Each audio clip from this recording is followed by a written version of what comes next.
நாளுடைய பிரசங்கத்திற்கான வேத வாசிப்பை நம்ம ஒரு விஷயம் வாசிக்க கேட்கலாம். யோவான் எழுதின சுவிசேஷம் 17ஆம் அதிகாரம் வசனம் 17 இருந்து 19ஆம் வசனம் முடிய நாம் வாசிக்கலாம். உம்முடைய சத்தியத்தினாலே அவர்களை பரிசுத்தமாக்கும், உம்முடைய வசனமே சத்தியம். நீர் என்னை உலகத்தில் அனுப்பினது போல நானும் அவர்களை உலகத்தில் அனுப்புகிறேன். அவர்களும் சத்தியத்தினாலே பரிசுத்தமாக்கப்பட்டவர்களாகும்படி அவர்களுக்காக நான் என்னைத்தானே பரிசுத்தமாக்குகிறேன் என்பதை நாம் ஒரு விஷயம் கண்களை மூடி நாளுடைய பிரசங்கத்துக்காக ஜெபிக்கலாம். பிதா குமாரன் பரிசுத்த ஆவியாக வீற்றிருக்கிறதான எங்கள் திரித்துவ தேவனே, இந்த அருமையான பிரசங்க நேரத்திற்காக நாங்கள் வருகிறோம். இப்பொழுதும் நாங்கள் வாசிக்க கேட்ட இந்த வேத பகுதியிலிருந்து இன்றைக்கு நாங்கள் சிந்திக்க போகிற சத்தியங்களை எங்களுக்கு ஆசீர்வதியும். இதெல்லாம் உம்முடைய வார்த்தையாக இருக்கிறது.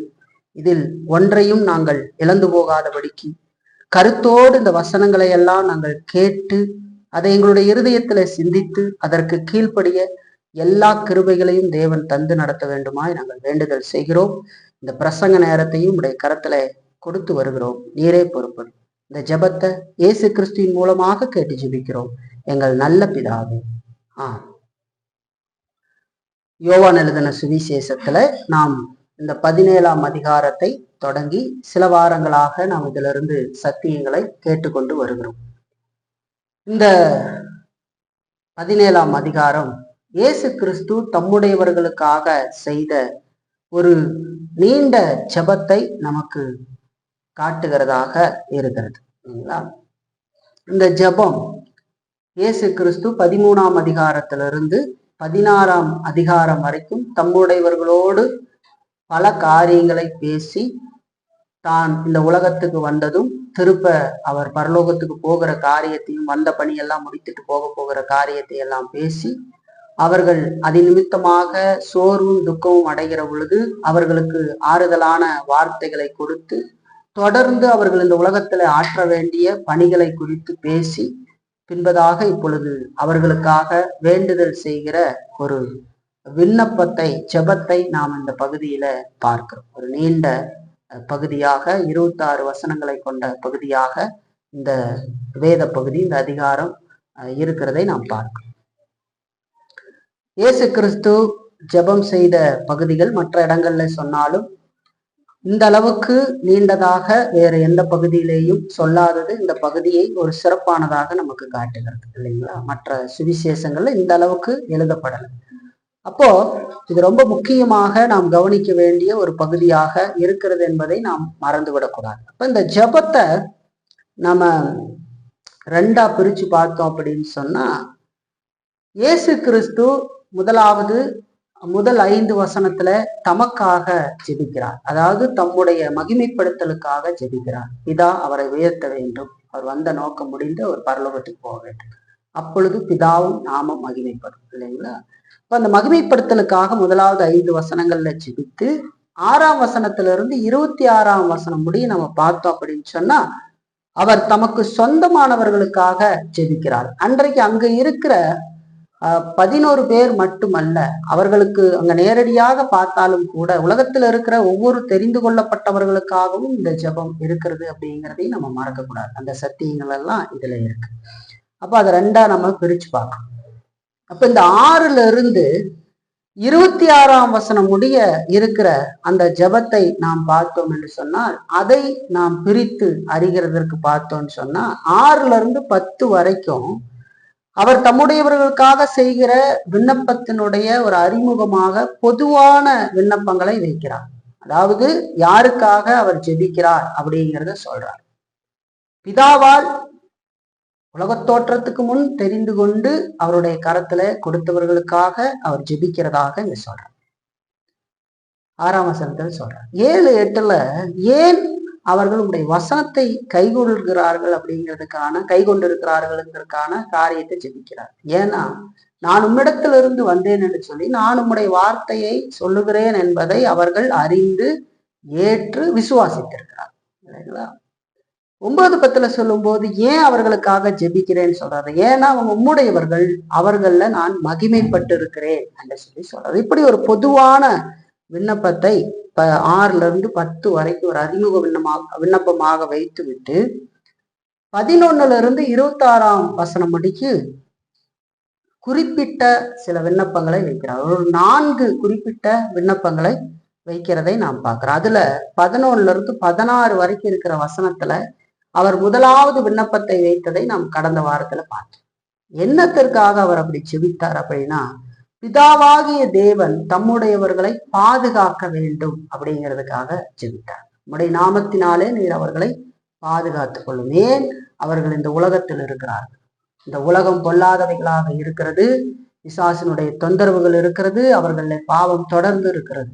அவர்கள் ஒரு பெரிய போராட்டம் இங்கே உண்டு அவர்களுக்கு, இல்லைங்களா? தம்முடையவர்களுக்கு உண்டு. ஆகவே அவர்கள் தீமையிலிருந்து காக்கப்பட வேண்டும் என்று சொல்லி அவர்களுக்காக ஜெபிக்கிற ஜெபத்தை நாம் பார்த்தோம், இல்லைங்களா? அப்படி பார்த்து தேவன் நம்மை பாதுகாக்கிறார், சர்வ ஏகாதிபத்தியம் உள்ள தெய்வம் நம்மளை பாதுகாக்கிறார் அப்படின்னு சொல்லியும் ஒரு பயன்பாடு பார்த்தோம். அதே நேரத்துல நம்முடைய இரட்சகருடைய ஜெபமே நம்முடைய ஜெபமாக அனுதினமும் இருக்க வேண்டியது அவசியம் அப்படிங்கிறதையும் பார்த்தோம், இல்லைங்களா? இயேசு கிறிஸ்து ஜெபிக்க சொல்லி கொடுக்கிற பொழுது அதை சொல்லியிருக்கிறார்.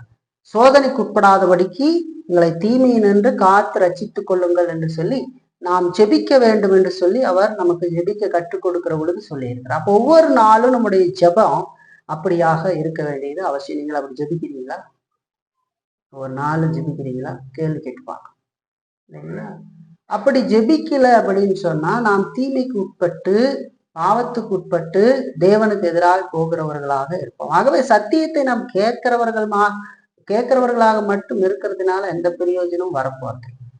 ஆண்டவர் நமக்கு சொல்லி கொடுக்கிற வார்த்தைக்கு நாம் அடங்கி கீழ்ப்படிந்து ஆண்டவருடைய உதவியை நாட வேண்டியது அவசியம். இப்ப கேட்டு பாருங்க, இந்த 6 நாட்கள்லையும் நீங்கள் எத்தனை நாள் காலையில இருந்து ஜெபித்தீர்கள்? கடவுளுக்கு உண்மையாக வாழ்கிறேன் என்று சொல்லுகிறவர்களே, நீங்கள் எவ்வளவு நாள் அப்படி ஜெபித்தீர்கள் கேட்க. அப்ப ஒவ்வொரு நாளும் நம்ம எழுந்து நம்முடைய தனிப்பட்ட காரியத்துக்காக நாம் தேவ சமூகத்துல ஜெபிக்கிற பொழுது நிச்சயமாக அந்த ஜெபத்தில் இருக்க வேண்டிய ஒரு முக்கியமான காரியம், எங்களை சோதனைக்கு உட்பட பண்ணாமல் தீமையிலிருந்து காத்து ரட்சித்துக் கொள்ளுங்கள். சோதனைக்கு உட்பட பண்ணாமல்னா சோதனை வரும், ஆனால் நான் அதில் உளுந்து பாவம் செய்து விடாதபடிக்கு அந்த சோதனை எதிர்த்து போராட எல்லா கிருபைகளையும் உடைய ஆவியின் மூலமாக எனக்கு தந்தரணும் ஆண்டவரே செபி. அது எதை காட்டுகிறது? நாம் எவ்வளவு பலவீனமானவர்கள், எவ்வளவு உதவியை நாடி நிற்கிறவர்கள், நாம் பாவத்துல விழுந்துவிடக்கூடிய நிலையில் இருக்கிறோம்.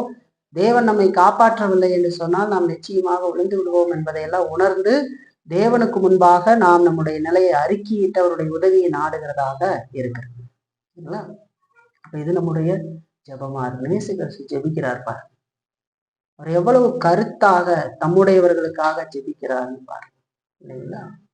இப்ப நமக்காக அதை ஜெபிக்கணும், நம்முடைய பிள்ளைகளுக்காக ஜெபிக்க வேண்டியது அவசியம், இல்லைங்களா? சபையாருக்காக ஜெபிக்க வேண்டியது அவசியம். கூட பந்தி இருந்து இருக்கிற சகோதரர்களுக்காக சகோதரிகளுக்காக ஜெபிக்கணும்.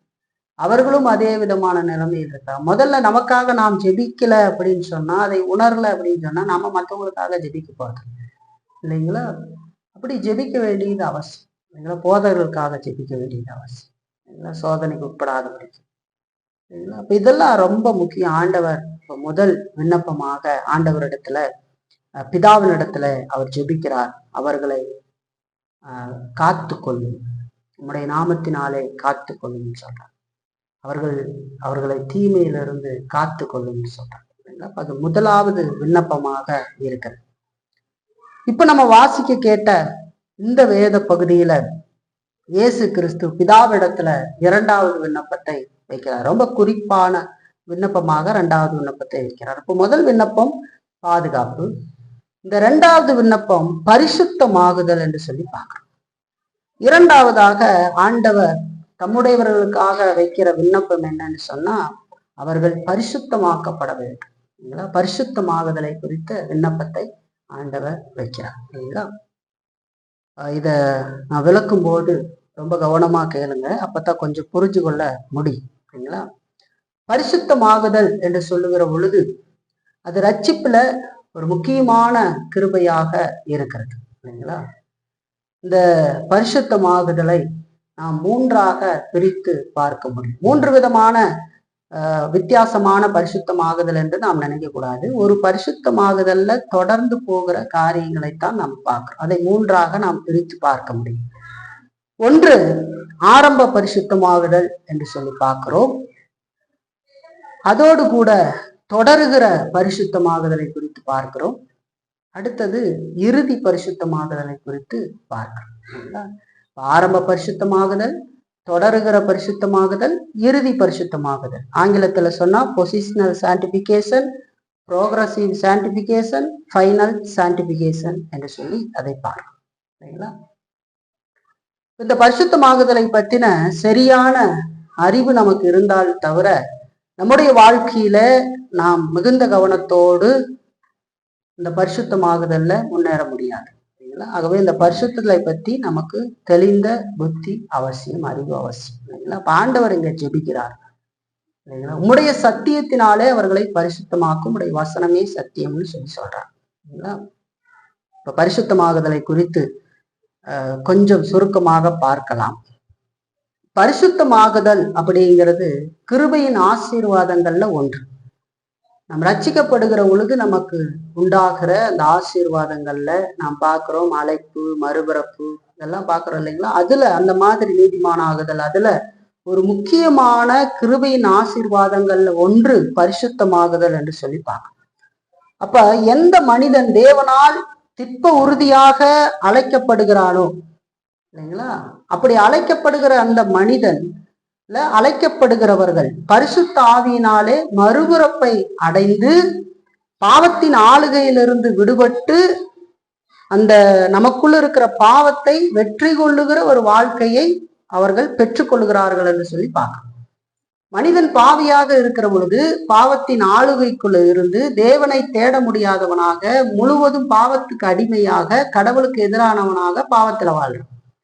ஒரு மனிதனுக்கு ஆண்டவர் ரட்சிப்பை கொடுக்கிற பொழுது அவனை அழைக்கிறார். சுவிசேஷத்தின் மூலமாக அந்த அழைப்பு வருகிறது. அதை இரண்டு விதமாக நாம் பார்த்தோம்னு சொன்னா, இன்டர்னல் காலிங், எக்ஸ்டர்னல் காலிங் சொல்லுவாங்க. அதாவது உள்ளார்ந்த அழைப்பு, வெளிப்பிரகாரமான அழைப்பு. அப்ப சுவிசேஷத்தின் மூலமாக எல்லாருக்கும் அந்த வார்த்தை போனாலும் திட்ப உறுதியாக தவிர்க்க முடியாத அழைப்பாக ஒரு மனிதனை ஆண்டவர் தன்னிடமாக இழுத்துக் கொள்ளுகிறார். நித்தியத்துல தெரிந்து கொள்ளப்பட்ட மனிதனை தன்னிடமாக இழுத்துக் கொள்கிறார். அப்படி அங்க நடக்கிற பொழுது அவனுக்கு மறுபிறப்பு பரிசுத்த ஆவியில கிடைக்குது இல்லைங்களா? இந்த அழைப்பை கொடுக்கிறார். ஆவியானவர் தான் அந்த வார்த்தையின் மூலமாக அழைத்து அவனுக்கு மறுபிறப்பை கொடுக்கிறார். இப்ப மறுபிறப்பு கொடுக்கப்படுகிற பொழுது அவனுடைய வாழ்க்கையில என்ன நடந்திருக்கிறதுன்னு கேட்டா, அவன் பாவத்தின் ஆளுகையிலிருந்து விடுவிக்கப்படுகிறான் இல்லைங்களா? முன்பதாக அந்த பாவம் அவனை முழுவதுமாக ஆளுகை செய்து கொண்டிருந்தது. அவன் பாவத்துக்கு அடிமையாக இருந்தான். இப்பொழுது அவன் பாவத்திலிருந்து விடுதலையாக்கப்பட்டு தேவனுக்கு அடிமையாக்கப்படுகிறான் என்று சொல்லி பார்க்க. இப்ப பாவம் அவனை ஆளுவதில்லை, முழுமையாக ஆளுவது இல்லை. அதாவது அடிமைப்படுத்தி ஆளுவதில்லை. ரட்சிக்கப்பட்ட தேவ பிள்ளைகள் பாவத்துக்கு இடம் கொடுக்கிற பொழுது பாவம் அவர்களை ஆளுவதற்கு முயற்சி செய்தாலும் கூட இப்போ முதல் போல பாவம் அவர்களை அடிமைப்படுத்தி ஆளுகை செய்கிறது இல்லை. அதாவது இதை எளிமையா புரியணும் அப்படின்னு சொன்னா, ஒரு நாட்டை பிடித்து அந்த நாட்டை ஆண்டு கொண்டு இருக்கிற அந்த கவர்மெண்ட் வச்சுக்கலாமே, அடிமைப்படுத்தி வச்சிருக்கிறாங்க இல்லைங்களா? அதுபோல முன்பு பாவம் ஒரு மனிதனை, ரட்சிக்கப்படாத மனிதனை அடிமைப்படுத்தி அவனை ஆண்டு கொண்டிருந்தது. இப்ப நம்ம நாட்டுல பிரிட்டிஷ்காரங்களாம் ஆண்டுகிட்டு இருந்தாங்க இல்லைங்களா? நம்மளை அடிமைப்படுத்தி நம்ம நாட்டையே பிடிச்சி அவங்க ஆண்டுகிட்டு இருந்தாங்க. அதே நேரத்துல ரட்சிக்கப்பட்டதுக்கு பின்பதாக அவர்களுக்குள் பாவத்துக்கு எதிராக நடக்கிற அந்த போராட்டம் என்பது எப்படிப்பட்டதாக இருக்கும் என்று சொன்னால், ரெண்டு நாடு சண்டை போடுகிறது போல இருக்கும் இல்லைங்களா? இப்ப ரெண்டு நாட்டுக்கு இடையில சண்டை போட, அது ஆளுகை செய்ய முடியாது. நம்ம இடம் கொடுத்தா அது நம்மளை அடித்து பிடிக்கிறதுக்கு பார்க்குமே தவிர, ஆனா இப்ப அடிமைப்படுத்தி ஆளவில்லை என்று சொல்லி பார்க்கணும் இல்லைங்களா? இப்ப பாவத்தின் ஆளுகையிலிருந்து இப்ப விடுபட்டு நமக்குள்ள இருக்கிற பாவத்தை நாம் வெற்றி கொள்ளுகிற வாழ்க்கையை பெறுகிறோம் ரட்சிக்கப்படுகிற பொழுது. அப்ப ஆண்டவர் திப்பு உறுதியான அழைப்பின் மூலமாக அழைத்து மறுபிறப்பை கொடுத்து அப்படிப்பட்ட இந்த பாவத்திலிருந்து விடுதலை செய்து அதற்கு எதிராக வாழுகிற வாழ்க்கையை நமக்கு கொடுத்திருக்கிறார் இல்லைங்களா? அப்ப ஆவியினால பாவத்தை வெற்றி கொள்ளுகிற இந்த பரிசுத்தத்துக்கேற்ற அந்த ஆத்மீக விடுதலை இருக்குதே, அதுதான் ஆரம்ப பரிசுத்தமாகுதல் என்று சொல்லி பார்க்கிறோம். பொசிஷனல் சான்டிபிகேஷன் என்கிற அந்த பதம் நமக்கு விளக்குகிறது. ஆவியினால பாவத்தை வெற்றி கொள்ற அந்த பரிசுத்தத்துக்கேற்ற ஆத்மீக விடுதலை. இப்ப நம்ம இந்த பாவத்தோட எதிர்த்து போராடுகிறோமே, அந்த நிலை நம்மள வந்திருக்குது பாருங்க, அதுதான் பரிசுத்தாவியினால நம்ம நடந்த ஆரம்ப பரிசுத்தமாகுதல் என்று சொல்லி பார்க்கணும். பொசிஷனல் சான்டிபிகேஷன் இந்த ஆவிக்குரிய நிலையே விசுவாசிகள்ல பரிசுத்தமாகுதலை ஆரம்பித்து வைக்கிறது என்று சொல்லி பார்க்கணும். இல்லைங்களா? அதுக்கு முன்னாடி இல்லாத ஒரு காரியம் இப்ப உள்ள ரட்சிக்கப்பட்ட பொழுது ஆரம்பிக்கப்படுகிறது இல்லைங்களா? இப்ப அப்படி அந்த ஆரம்ப பரிசுத்தமாகுதல் தான் அவன்ல தொடருகிற அந்த பரிசுத்தமாகுதலுக்கு வித்துடுகிறது. அதுக்கு முன்னாடி அவனால கடவுளுக்கு எதிராக தொடர்ச்சியாக பரிசுத்தமாக வாழ முடியாது. ஏன்னா அவன் பாவத்துல இருக்கிறான். இப்ப ஆரம்ப பரிசுத்தமாகுதல் அங்க நடக்கிறது. அதுக்கு பின்னாடி அவன் தொடர்ச்சி ப்ராக்ரஸிவ் சான்டிபிகேஷன் சொல்ற இந்த உலகம் முடிவு வரைக்கும் அவனோட வாழ வேண்டிய வாழ்க்கைக்கு இந்த ஆரம்ப பரிசுத்தமாகுதல் வித்திட வைக்கிறது என்று சொல்லி பார்க்கிறோம் இல்லைங்களா? பாவியினால ஒருத்தனுக்கு மறுபிறப்பு கிடைக்கல அப்படின்னு சொன்னா அவன்ல பரிசுத்தமாகுதலை நாம் பார்க்க முடியாது. ஏன்னா அவன் தானாக எந்த காரியத்தையும் செய்து அந்த பரிசுத்தமாகுதல்ல போக முடியாது. ரட்சிக்கப்பட்ட மனிதன்ல ஆவியானவர் அந்த ரட்சிப்புல பரிசுத்தமாகுதலை ஆரம்பித்து வைக்கிறார். அதற்கு அந்த ஆரம்ப பரிசுத்தமாகுதல்ல மனிதனுடைய எந்த நடவடிக்கைகளிலும் இல்லை. ஆனா ரட்சிக்கப்பட்ட மனிதன் அந்த ஆரம்ப பரிசுத்தமாகுதலை பெற்ற மனிதன் அதுல தொடர்ந்து பரிசுத்தமாகிற காரியத்துல தொடர்ந்து ப்ரோக்ரஸிவ் சான்டிபிகேஷன்ல மனுஷனுடைய பங்கு இருக்குதுங்கிறத தெரிஞ்சுக்கணும் இல்லைங்களா? அதுல நம்முடைய பொறுப்புகள் இருக்கிறது. ஆரம்ப பரிசுத்தமாகுதல்ல கடவுளே அதை செய்கிறார். அதுக்கப்புறம் அது தொடருகிறது என்று சொன்னோம் இல்லைங்களா? இந்த உலகம் முடிவு வரைக்கும் தொடருகிறது இல்லைங்களா? அப்ப அது வரைக்கும் இருக்கிற இந்த ப்ரோக்ரஸிவ் சான்டிபிகேஷன் தொடர்ச்சியாய் வளர்ந்து போகிற ஆவிக்குரிய வாழ்க்கையில நாம் ஒவ்வொரு நாளும் பாவத்தை அழித்தொழித்து வாழ்ந்து குமாரனுடைய சாயலுக்கு ஒப்பாக நாம் மறுரூபமாக்கப்பட்டு கொண்டு போகிறோம் ஒவ்வொரு நாள். இந்த காரியத்துல நமக்கு பொறுப்பு உண்டு அப்படிங்கிறத நாம் மறக்க கூடாது. நாம் பரிசுத்த ஆவியின் துணையோடு நாம் ஆண்டவருடைய வார்த்தைக்கு கீழ்ப்படிந்து நடக்க வேண்டியது அவசியம். அப்ப கிருபையை அடைந்த மனிதன் விடாமுயற்சியோடு அதுல ஈடுபட வேண்டியது அவனுடைய கடமை என்று சொல்லி பார்க்கணும். அப்படி அவன் அந்த கடமை செய்தாலும் அது கடைசியாக பரிசுத்த ஆவியானுடைய செயலாகவே இருக்கிறது. அதாவது அந்த பரிசுத்தமாகுதல்ல பரிசுத்த ஆவியானவரோடு இணைந்து நாம் செயல்படுகிறோம் இல்லைங்களா? அது நம்மளே முழுமையா கிரியை நம்மளுதுன்னு இல்லை, பரிசுத்த ஆவியானவரோடு இணைந்து செய்யறோம். ஆவியானவர் நம்மள அதை செய்த பொழுதும் நம்முடைய பங்கு இல்லாமல் ஆண்டவர் அதை செய்கிறது இல்லை அப்படின்னு தெரிஞ்சுக்கணும். அவர் இல்லாம நாமளும் அதை செய்ய முடியாது இல்லைங்களா? நம்மளுடைய பங்கு இல்லாம அவரும் நம்மளை செய்ய மாட்டாரு. அவர் இல்லாம நாமளும் தானாக அந்த பரிசுத்தமாகுதலை செய்யறதுக்கு வழி இல்லை. ஆனாலும் நம்முடைய செயல்களை மீறி ஆவியானுடைய செயல் நம்மள நடக்கிறது அப்படிங்கிறத நம்ம தெரிஞ்சுக்கணும். இந்த விதத்துல கிருபை அடைந்தவர்கள், இயேசு தம்முடைய மகிமைக்காக கிருபை அடைந்த மனிதர்கள், இப்படி கிருபை அடைஞ்சவங்க இயேசு தம்முடைய மகிமைக்காக தொடர்ந்து ஆவியின் மூலமாக அவர்களை பரிசுத்தப்படுத்தி கொண்டிருக்கிறார் என்று சொல்லி பார்க்கணும். இந்த உலகத்துல நாம் இருக்கிற நாட்கள் வரைக்கும் நாம் பூர்ண பரிசுத்தத்தை அடைய முடியாது. ஆனா பூர்ண பரிசுத்தத்தை நோக்கி நாம் நடைபோடுகிறவர்களாக இருக்கிறோம். புரியுதா? பூர்ண பரிசுத்தமாகுதலை நோக்கி நடைபோடுகிறோம். அதை செய்கிறவர் பரிசுத்த ஆவியானவர் தொடர்ச்சியாக நம்மள பரிசுத்தத்துக்கு நேராக நடத்துகிறார். ஆனால் நம்முடைய கீழ்ப்படிதல், நம்முடைய பொறுப்பு, இதெல்லாம் நாம் செய்து அதுல ஈடுபட்டு தான் போகிறோம். நாம் அப்படியே இருப்போம், எதையும் செய்ய மாட்டேன், நான் கர்த்தருடைய பிள்ளைன்னு நினைச்சுக்கிட்டு இருந்தீங்கன்னா ஆவியானவர் எந்த காரியத்தையும் செய்ய மாட்டார். அதுல நம்முடைய பொறுப்பு இருக்கிறது அப்படிங்கிறத நாம மறக்க கூடாது. கவனத்தோடு கடவுள் சொல்லுகிற வார்த்தைக்கு அடங்கி நடந்து ஆவியின் துணையோடு நாம் அதுல வளர வேண்டியது அவசியம் இல்லைங்களா? அது ரொம்ப முக்கியம். அப்படி நாம் பூர்ண பரிசுத்தத்தை நோக்கி போய்கொண்டிருக்கிற பொழுது கடைசியாக ஃபைனல் சான்டிபிகேஷன்ங்கிறது பரிசுத்த ஆவியால் நம்மை முழுவதும் பரிசுத்தமாக்கி மகிமையில பரலோகத்துக்கு எடுத்துக்கொள்ளப்படுகிறது இல்லைங்களா? ஃபைனல் சான்டிபிகேஷனையும் நம்ம செய்ய முடியாது. அது ஆவியான தேவன் செய்யறது. ஆரம்ப பரிசுத்தமாகுதலையும் நம்ம செய்ய முடியாது, அதுவும் ஆண்டவர் செய்யணும். ஆனா புரோகிரசிவ் சான்டிபிகேஷன், தொடருகிற பரிசுத்தமாகுதல், அதை ஆவியானவர் நம்மள செய்தாலும் நம் மூலமாக அதை செய்கிறார். நாம் இல்லாமல் அவர் அதை செய்கிறதில்லை அப்படிங்கிறது தெரிஞ்சுக்கணும். அப்ப நம்முடைய கடமை பொறுப்பு நம்முடைய பரிசுத்தமாகுதல்ல எவ்வளவு முக்கியம்னு சொல்லிப்பாரு. இப்ப போலி போதனை செய்கிறவர்கள் கடவுளிடத்துல அர்ப்பணிக்க வேண்டும் அப்படிங்கிற போதனை கொடுத்துக்கிட்டு அர்ப்பணி அர்ப்பணி அர்ப்பணின்னு இருப்பாங்க. அது ரொம்ப ஈஸி, சும்மா ஏமாத்து வேலை செய்யறது இல்லைங்களா? நான் கடவுள்கிட்ட தாழ்த்துறேன், நான் கடவுள்கிட்ட ஜெபம் பண்றேன், ஆண்டவரே நான் என்னை முழுவதுமாக உம்மிடத்துல அர்ப்பணித்து விடுகிறேன், என்னை நீர் பாரும், இப்படியெல்லாம் ஏமாத்து வேலையெல்லாம் செஞ்சு கடவுள்கிட்ட போக முடியாது. பரிசுத்தமாகுதல்ல கடவுளுடைய வார்த்தைக்கு கீழ்ப்படிந்து மிகுந்த கவனத்தோடு அந்த வார்த்தையின் அடிப்படையில ஒவ்வொரு காரியத்தையும் நாம் சரியாக வைத்திருந்து தீர்மானம் எடுக்கக்கூடிய காரியங்களை தீர்மானம் எடுத்து நம்ம சரியாக பரிசுத்தத்துல வளர வேண்டிய கடமை பொறுப்புகளை கொண்டிருக்கிறோம் இல்லைங்களா? அதெல்லாம் நம்ம செய்யாம சும்மா அர்ப்பணிக்கிறேன் அப்படின்னு சொல்றது ஒரு ஏமாத்து வேலை அப்படிங்கிறது நம்முடைய வாழ்க்கையில தெரிஞ்சுக்கணும். முயற்சி எடுக்கிறேன், அர்ப்பணிக்கிறேன், இதெல்லாம் போலித்தனமான காரியங்கள். நாம் அதுல ஆவியின் துணையோடு கடவுள் காட்டுகிற வார்த்தையின்படி நடக்க வேண்டும். பிள்ளைகளுக்காக நாம் ஜெபிக்கிறோம், ஜெபித்துட்டு நம்முடைய கடமை பொறுப்பை ஆற்றி பிள்ளைகளை நடத்த வேண்டிய விதத்துல நடத்தலைன்னா அவர்கள் எப்படி வளருவார்? அது போலித்தனம் இல்லைங்களா? அதே போல நம்முடைய தனிப்பட்ட வாழ்க்கையில நான் கடவுளுக்காக வாழ்றேன், நல்லா வேதம் படிக்கணும் ஆண்டவரே, நான் நல்லா ஜெபிக்கணும் ஆண்டவரே, இப்படியே சும்மா சொல்லிட்டு வேதத்தையும் படிக்காம ஜெபமும் பண்ணாம சுவிசேஷத்தையும் யாருக்கு அறிவிக்காம சபையிலும் உத்தவமா இல்லாம அதுக்கான எந்த முயற்சிகள்லையும் ஈடுபடாம வெறுமனை ஏமாத்து வேலையும் செய்யலாம் தானே? அப்ப அது ஒரு மாய்மாலத்தான்.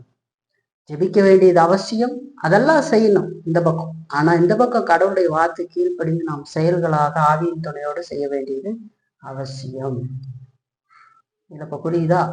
ஆரம்ப பரிசுத்தமாகுதல் நமக்கு தொடருகிற பரிசுத்தமாகுதலுக்கு வித்துட்டு இருக்கிறது. அப்புறம் ஒரு கிறிஸ்துவன் அவனுடைய வாழ்க்கையில பாவத்துக்கு எதிராக அவன் போராடி வெற்றி கொள்ளுகிற வாழ்க்கையை பெற்றிருக்கிறான். அவன் வாழ்க்கையில தொடர்ந்து அதற்கு எதிராக போராடுவான்.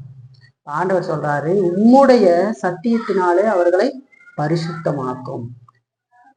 இப்ப ஆரம்ப பரிசுத்தமாகுதல் அங்க இருக்கு, அதுக்குள்ள இருந்தாலும் கூட அங்க என்ன நடக்குது? ஏன்னா ஏற்கனவே அவங்க விசுவாசிகள், அவங்கள் ரட்சிப்பு அடைந்தவர்கள், பரிசுத்தமாக்கப்பட்டிருக்கிறார்கள் இல்லைங்களா? இப்ப இந்த உலகத்துல அவர்கள் போக வேண்டிய தூரம் இருக்குது, வாழ வேண்டிய தூரம் இருக்கிறது. அவர்கள் சுவிசேஷம் அறிவிக்க வேண்டும், சாட்சியாக வாழ வேண்டும், சபைகளை ஸ்தாபிக்க வேண்டும். இதெல்லாம் அவங்களுடைய கடமை பொறுப்பு. இப்போ அவர்கள் அப்படி நடப்பதற்கு ஆண்டவர் ஜெபம் பண்றாரு, அவர்கள் நம்முடைய சத்தியத்தினாலே பரிசுத்தமாக்கும், நம்முடைய வசனமே சத்தியம். அப்போ எந்த அளவுக்கு ஆண்டவர் ஜெபிக்கிறாரு பாருங்க. இன்னும் உங்களுக்கு இதை புரியணும் அப்படின்னா கொஞ்சம் எளிமையா புரியறதுக்கு நான் சொல்றேன். இன்னொரு கிருபை இருக்கு ரட்சிப்புல, இன்னொரு கிருபை நீதிமானாகுதல் இருக்கு. ஜஸ்டிபிகேஷன் பாக்குறோம் இல்லைங்களா? நீதிமானாக்கப்படுதல், அதுக்கும் பரிசுத்தமாகுதலுக்கும் இருக்கிற வித்தியாசத்தை உங்களுக்கு நான் சொல்றேன்.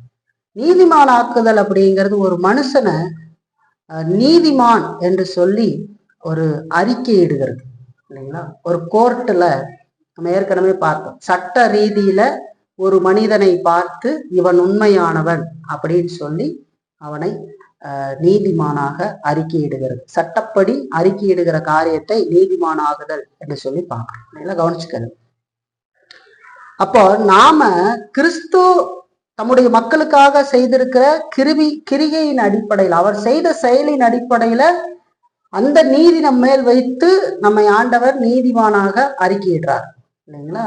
அறிவிக்கிறார். சட்டப்படி நாம் அடைய வேண்டிய தண்டனை நம் சார்பில் இயேசு அடைந்து நாம் வாழ வேண்டிய வாழ்க்கையை நமக்காக அவர் வாழ்ந்து அந்த நீதி நம் மேல் வைக்கப்பட்டு நாம் நீதிமான்கள் என்று அறிக்கையிடப்படுகிறோம் இல்லைங்களா? இத ஜஸ்டிபிகேஷன் சொல்றோம். ஆனா சான்டிபிகேஷன் அப்படின்னு பார்த்தா பரிசுத்த ஆவியானவர் விசுவாசிகள்ல மேலும் மேலும் பரிசுத்தம் அடையும்படிக்கு அவங்கள அடிப்படை கிரிகளை செய்யறாரு இல்லைங்களா? முதல்ல ஆரம்ப பரிசுத்தமாக செய்யறாரு, தொடர்ந்து அவங்க வளர வேண்டிய காரியத்துல அந்த தொடர்கிற பரிசுத்தத்துல ஒவ்வொரு நாளும் அவர்களை நடத்தி கொண்டு போகிறார் இல்லைங்களா? இப்ப நீங்க ஒரு கேள்வி கேட்டு பாருங்க, இயேசு கிறிஸ்து எங்கேயாவது இவர்கள் நீதிமான்கள் ஆகும்படி நான் நீதிமான்ல வளரும்படி ஜெபிக்கிறேன்னு சொல்ல மாட்டாங்க. ஏன்னா நீதிமான்ன்றது ஆரம்பத்தில் நடந்தது, அது அறிவிப்பு இல்லைங்களா. நீதிமான் நாளுக்கு நாள் தொடராது. நீதிமான் இன்னைக்கு கொஞ்சம் நீதிமான் நாளைக்கு வளர்ந்து நீதிமானா வளர்றதில்லை. ஒரு முறை நீதிமான் ஆக்கப்பட்டிருக்கிறான். தேவா இயேசு கிறிஸ்து நீதினால் நீதிமானாக அறிக்கையிடப்பட்டிருக்கிறான். ஆனா பரிசுத்தமாகுதல்ங்கிற கிருபை அதுல இருந்து வித்தியாசமானது. ஆரம்ப பரிசுத்தமாகுதல் அவன்ல ஆரம்பித்து வைத்த பரிசுத்த ஆவியானவர் அவன் தொடர்ந்து இந்த உலகத்துல வாழ வேண்டிய வாழ்க்கையை தொடருகிற பரிசுத்தத்தை அவன்ல தொடர்ந்து கிரியை செய்து நடத்தி கொண்டு போறான். அதுல அவனுடைய பங்கு இருக்கிறது இல்லைங்களா. அப்படி கொண்டு போய் தான் முழுமையா கடைசி இறுதி பரிசுத்தமாக மகிமையடையில கொண்டு போய் சேர்த்துற. அப்ப இது ரெண்டுக்கு இருக்கிற வித்தியாசத்தை புரிந்து கொள்ள வேண்டும். இப்ப நீதிமான் ஆகுதல் போன்ற கிருபையாக இதை அவ பார்த்து கடவுள் என்னை பரிசுத்தம் அப்படியும் போதனைகள் செய்கிறான்.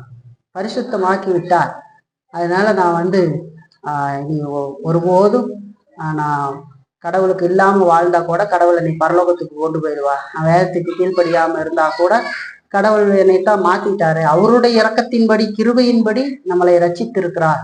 அவருடைய அநாதி தீர்மானத்தின்படி ரட்சித்திருக்கிறார். அவருடைய இறையாண்மையின்படி என்னை ரட்சித்திருக்கிறார்.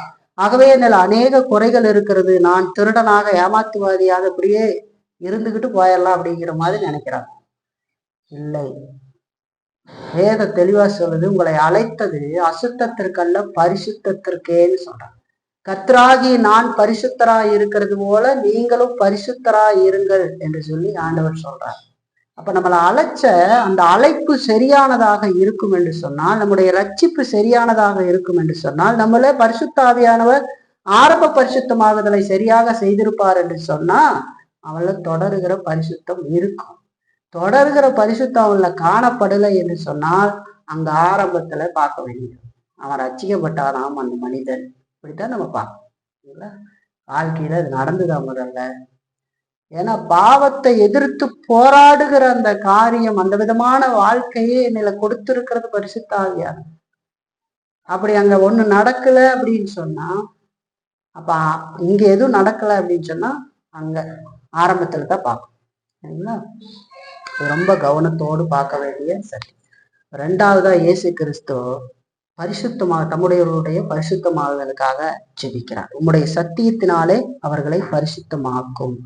இப்ப கிறிஸ்துவுக்குள்ளான நம்முடைய பரிசுத்தமாகுதல் பூரணமாய் இருந்தாலும், அதாவது பூரணமாயின்னு சொன்னா என்ன, ஆரம்ப பரிசுத்தமாகுதல் ஒருவர்ல நடந்திருந்தா அது தொடர்ந்து பரிசுத்தமாகுதல் வளர்ந்து ஒரு நாள் இறுதி பரிசுத்தமாகுதலை அடையும். இந்த ஆரம்ப பரிசுத்தமாகுதல் இல்லாமல் மற்றது இல்லை இல்லைங்களா. அப்ப இது பூரணமா இருக்கு. அப்படி இருந்தாலும் நாம் தொடருகிற பரிசுத்தமாகுதல் இருக்குது இல்லைங்களா. அது என்ன அப்படின்னு கேட்டா, அப்படி பரிசுத்தமாகுதல் பூர்ண பரிசுத்தமாகுதல் என்ன அப்படின்னா, நம்ம அன்பு, விசுவாசம், தாழ்வு, அறிவு, இன்னும் கிறிஸ்துவ சகல கிறிஸ்துவ கிருபைகள்லையும் நாம் ஆவிக்குரிய வளர்ச்சியும் முன்னேற்றத்தையும் அடைகிற காரியமாக இருக்கிறது. அது அவசியமா இருக்கு. நாம் வளர வேண்டிய அவசியமாக இருக்கிறது. நம்ம இந்த உலகத்துல கிறிஸ்துவை விசுவாசிக்கிற பொழுது குழந்தைகளா இருக்கிறோம் என்று சொல்லி சொல்றோம். கிறிஸ்துவுக்குள்ள குழந்தைகள் தொடர்ந்து வளர வேண்டிய ஒரு காரியம் இருக்கு. ஆண்டோடைய அன்புல, விசுவாசத்துல, தாழ்மையில, அறிவுல, இன்னும் என்னென்ன கிருபைகள் ஆண்டவர் கொடுத்திருக்கிறாரோ அதுல எல்லாம் நாம் முன்னேற வேண்டியது, ஆவிக்குரிய வளர்ச்சி அடைய வேண்டியது அவசியமாக இருக்கிறது. அதுல வளராதே இருந்தா அது ரொம்ப சிக்கல். வளர வேண்டியது இருக்கு. பேதுரு சொல்ற வார்த்தை பாருங்களேன். 1 பேதுருல 2ஆம் அதிகாரம் 1-3 பாருங்க. இப்படி இருக்க கர்த்தர் தயவுள்ளவர் என்பதை நீங்கள் ருசித்து பார்த்ததுண்டானால் சகல துர்க்குணத்தையும், சகலவித கபடத்தையும், வஞ்சகங்களையும், பொறாமைகளையும், சகல புறம் கூறுதல்களையும் ஒழித்துவிட்டு நீங்கள் வளரும்படி புதிதாய் பிறந்த குழந்தைகளைப் போல திருவசனமாகிய களங்கமில்லாத ஞானப்பாலின் மேல் வாஞ்சையா இருங்கள் என்று சொல்லி சொல்றீங்களா. அப்ப புதிதாய் பிறந்த குழந்தைகளைப் போல நாம் வளர வேண்டும் அப்படின்னு சொல்றாரு. எப்படி? வசனத்தின் மூலமாக நாம் வளர வேண்டும் சொல்லி சொல்றாரு. களங்கமில்லாத ஞானப்பாலாகிய. அப்போ ஆவிக்குரிய வளர்ச்சி இருக்கிறது. அதுதான் பரிசுத்தமாகுதல்ல நாம் வளர வேண்டியது அவசியம். அப்ப நம் ஆரம்பத்துல குழந்தைகளாக இருந்து வளர்ந்து முதிர்ச்சி அடைகிறோம். அதனாலதான் முதிர்ச்சி அடைந்த கிறிஸ்தவர்கள், நல்ல வளர்ந்தவர்கள் ஆவிக்குரிய வாழ்க்கையில, அவர்களைத்தான் ஒரு பொறுப்புல இல்ல அதிகார பதவியில பரிசோதித்து பார்த்து வைப்பார். அதனாலதான் திமத்தேயில பவுல் ஆலோசனை கொடுக்கிற பொழுது, மூப்பர்களையோ உதவிக்காரர்களையோ தேர்ந்தெடுக்கிற பொழுது, அவன் பிசாசு அடைந்த ஆக்கினி அடையாதபடிக்கு நூதன சீசனா இருக்கக்கூடாது, அதாவது புது விசுவாசியாக இருக்கக்கூடாது. ஏனென்றால் அவனுக்கு வளர்ச்சியும் முதிர்ச்சியும் அவனுடைய வாழ்க்கையில் இல்லை. எதை எப்படி ஹேண்டில் பண்றதுன்னு தெரியாது. அவன் ஒரு மோசமான நிலையில போய் சிக்கி கொள்ளுவான், பெருமையில போய் விழுந்து பாவத்துல விழுந்து விடுவான். முதிர்ச்சி அப்படின்னு சொல்றது, நான் எத்தனை வருடம் சபைக்கு போய்கிட்டு இருக்கிறேன்றது இல்ல முதிர்ச்சி, அது இல்ல வளர்ச்சி, அனுபவம். கிறிஸ்துவ வாழ்க்கையில எந்த அளவுக்கு நான் வளருகிறேன், வேத சத்தியத்துல கடவுளுக்கு வாழ்ற வாழ்க்கை பரிசுத்தத்துல நான் எந்த அளவுக்கு வளர்ந்து போகிறேன் அப்படிங்கிறதுலதான் அந்த முதிர்ச்சி இருக்கிறது. உதாரணத்துக்கு ஸ்பர்ஜன்லாம் ரொம்ப சின்ன வயசுலேயே ஊழியத்திற்கு அழைக்கப்பட்டு வந்துட்டார். அதை ஒரு முன்னுதாரணமாக எடுத்துக்கிட்டு அநேகர் என்ன செய்வார்கள்னா, பாருங்க, ஸ்பர்ஜன்லாம் 19 வயசுலயே ஒரு போதகரா வந்தாரு, நம்ம வர முடியும், நம்மளும் அப்படி வரலாமே அப்படின்னு சொல்லுவாங்க. அது தவறு. ஏன்னா ஸ்பர்ஜனுக்கு இருந்த முதிர்ச்சி வேற. சிறு வயதுல இருந்து அவங்களுடைய தாத்தாவினுடைய வளர்ப்பு, அவங்களுடைய அப்பா போதகர், அவங்க தாத்தா போதகர், சிறு வயதுல இருந்து அதிகமான வாசிப்பு, பியூரிட்டனுடைய புத்தகங்களுக்கான வாசிப்பு, இல்லை இப்படி பல அறிவு பெட்டகமாக அவர் சிறு வயதிலேயே முதிர்ச்சி, பலமான முதிர்ச்சி இருந்தது இல்லைங்களா. அவருடைய வாழ்நாள்ல 12,000 புத்தகங்களை வாசித்திருக்கிறார். அப்ப இத்தனை அறிவு அவருக்கு இருந்திருக்கும், முதிர்ச்சி அனுபவம் இருந்திருக்கும் பாருங்க. அப்ப வயதை அல்ல, எத்தனை நாள் நம்ம சர்ச்சுக்கு வந்துருக்கு. சில பேர் 40 வருஷம் சர்ச்சுக்கு வந்திருக்கிறாங்கன்னு வச்சுக்கோங்க, குழந்தைகளாகவே இருக்க முடியும். வேத வசனத்தை கேட்காம கீழ்ப்படியாம வாழ்ந்துகிட்டு இருந்துடலாமே. வளர்ச்சின்னு இங்க நம்ம சொல்றது என்னன்னா, ஆவிக்குரிய வளர்ச்சி, ஆவிக்குரிய வாழ்க்கையில, வேத அறிவுல, வாழ்க்கையில, பரிசுத்தத்துல முன்னாடி வளர்ந்து மற்றவர்களுக்கு முன்மாதிரியாக பிரகாசிக்கிறவர்களாக இருப்பது, வெளிச்சத்தின் பிள்ளைகளாக பிரகாசிக்கிறது இல்லைங்களா. அதைத்தான் நம்ம வளர்ச்சின்னு சொல்லிப்பாங்க. அப்ப பாருங்க, உங்களுடைய சத்தியத்தினாலே அவர்களை பரிசுத்தமாக்கும் அப்படின்னு சொல்ற. அப்படி சொல்லி உம்முடைய வசனமே சத்தியம்னு சொல்றாரு. எது சத்தியம்னு சொல்றாரு? அவருடைய வெளிப்படுத்தப்பட்ட வார்த்தை தான் சத்தியம். அதுதான் பிழையற்ற சத்தியமாக இருக்கிறது என்று சொல்லிப்பாங்க. அதுதான் பிழையற்ற சத்தியம். வார்த்தையினோடனே நம்ம நினைச்சிடக்கூடாது இல்லையா, கண்டத வார்த்தைன்னு. ஆண்டவருடைய வெளிப்படுத்தப்பட்ட வேதம் தான், முழுமை பெற்ற வேதம் தான் சத்தியம். பரிசுத்த ஆவியானவர் தொடர்ச்சியான பரிசுத்தமாகுதல்ல, நல்லா கவனிச்சு பாருங்க, தொடர்ச்சியான பரிசுத்தமாகுதல்ல அவர் எதை கருவியாக பயன்படுத்தி பரிசுத்தப்படுத்துகிறார்? சத்தியத்தை கருவியாக பயன்படுத்தி பரிசுத்தப்படுத்துகிறார். நம்முடைய ஆவிக்குரிய வளர்ச்சிக்கு அவர் பயன்படுத்துகிறது சத்தியத்தை. நம்முடைய உணர்ச்சிகளையோ அல்லது நமக்கு நாமே ஏற்படுத்தி கொள்ளுகிற ஏதேனும் ஒரு தீர்மானங்களையோ ஆண்டவர் அப்படி பயன்படுத்துறது இல்லை. நான் இன்னைக்கு இது பண்ணணும், அது பண்ணணும், நானே ஒரு முடிவு பண்ணி வேதத்துக்கு புறம்பான விதத்திலேயோ அல்லது உலக சைக்காலஜிக்கல் அடிப்படை, உளவியல் அடிப்படையில எதையாவது சிந்தித்து அதுல போட்டு நிறைய தவறான விஷயங்களை எல்லாம் அந்த உலகத்துல இருந்து கேட்டு சோசியல் மீடியாவில் பார்த்து அதையெல்லாம் தலைக்குள்ள ஏற்றி அவர்கள் கொடுக்குற ஆலோசனையின் அடிப்படையில அப்படி சிந்தித்து ஒரு காரியத்தை நான் செய்து கொண்டு இருந்து அதை ஆவிக்குரிய வளர்ச்சியாக நாம் கணிக்க முடியாது. ஏன்னா உம்முடைய சத்தியத்தினாலே அவர்களை பரிசுத்தமாக்குனதான் ஜெபம் பண்ணாரே தவிர உலக சிந்தனைகள்னாலும் உலக உளவியல் சித்தாந்தத்தினாலும் தத்துவங்கள்னாலும் அவர்களை பரிசுத்தமாக்கும் என்று சொல்லி ஆண்டவர் செபிக்கிறார். உலக எழுத்தாளர்கள் பல தத்துவமான காரியங்களை சொல்லுகிறார்கள், உளவியல் சம்பந்தமான பல ஆலோசனைகளை கொடுக்கிறார்கள்.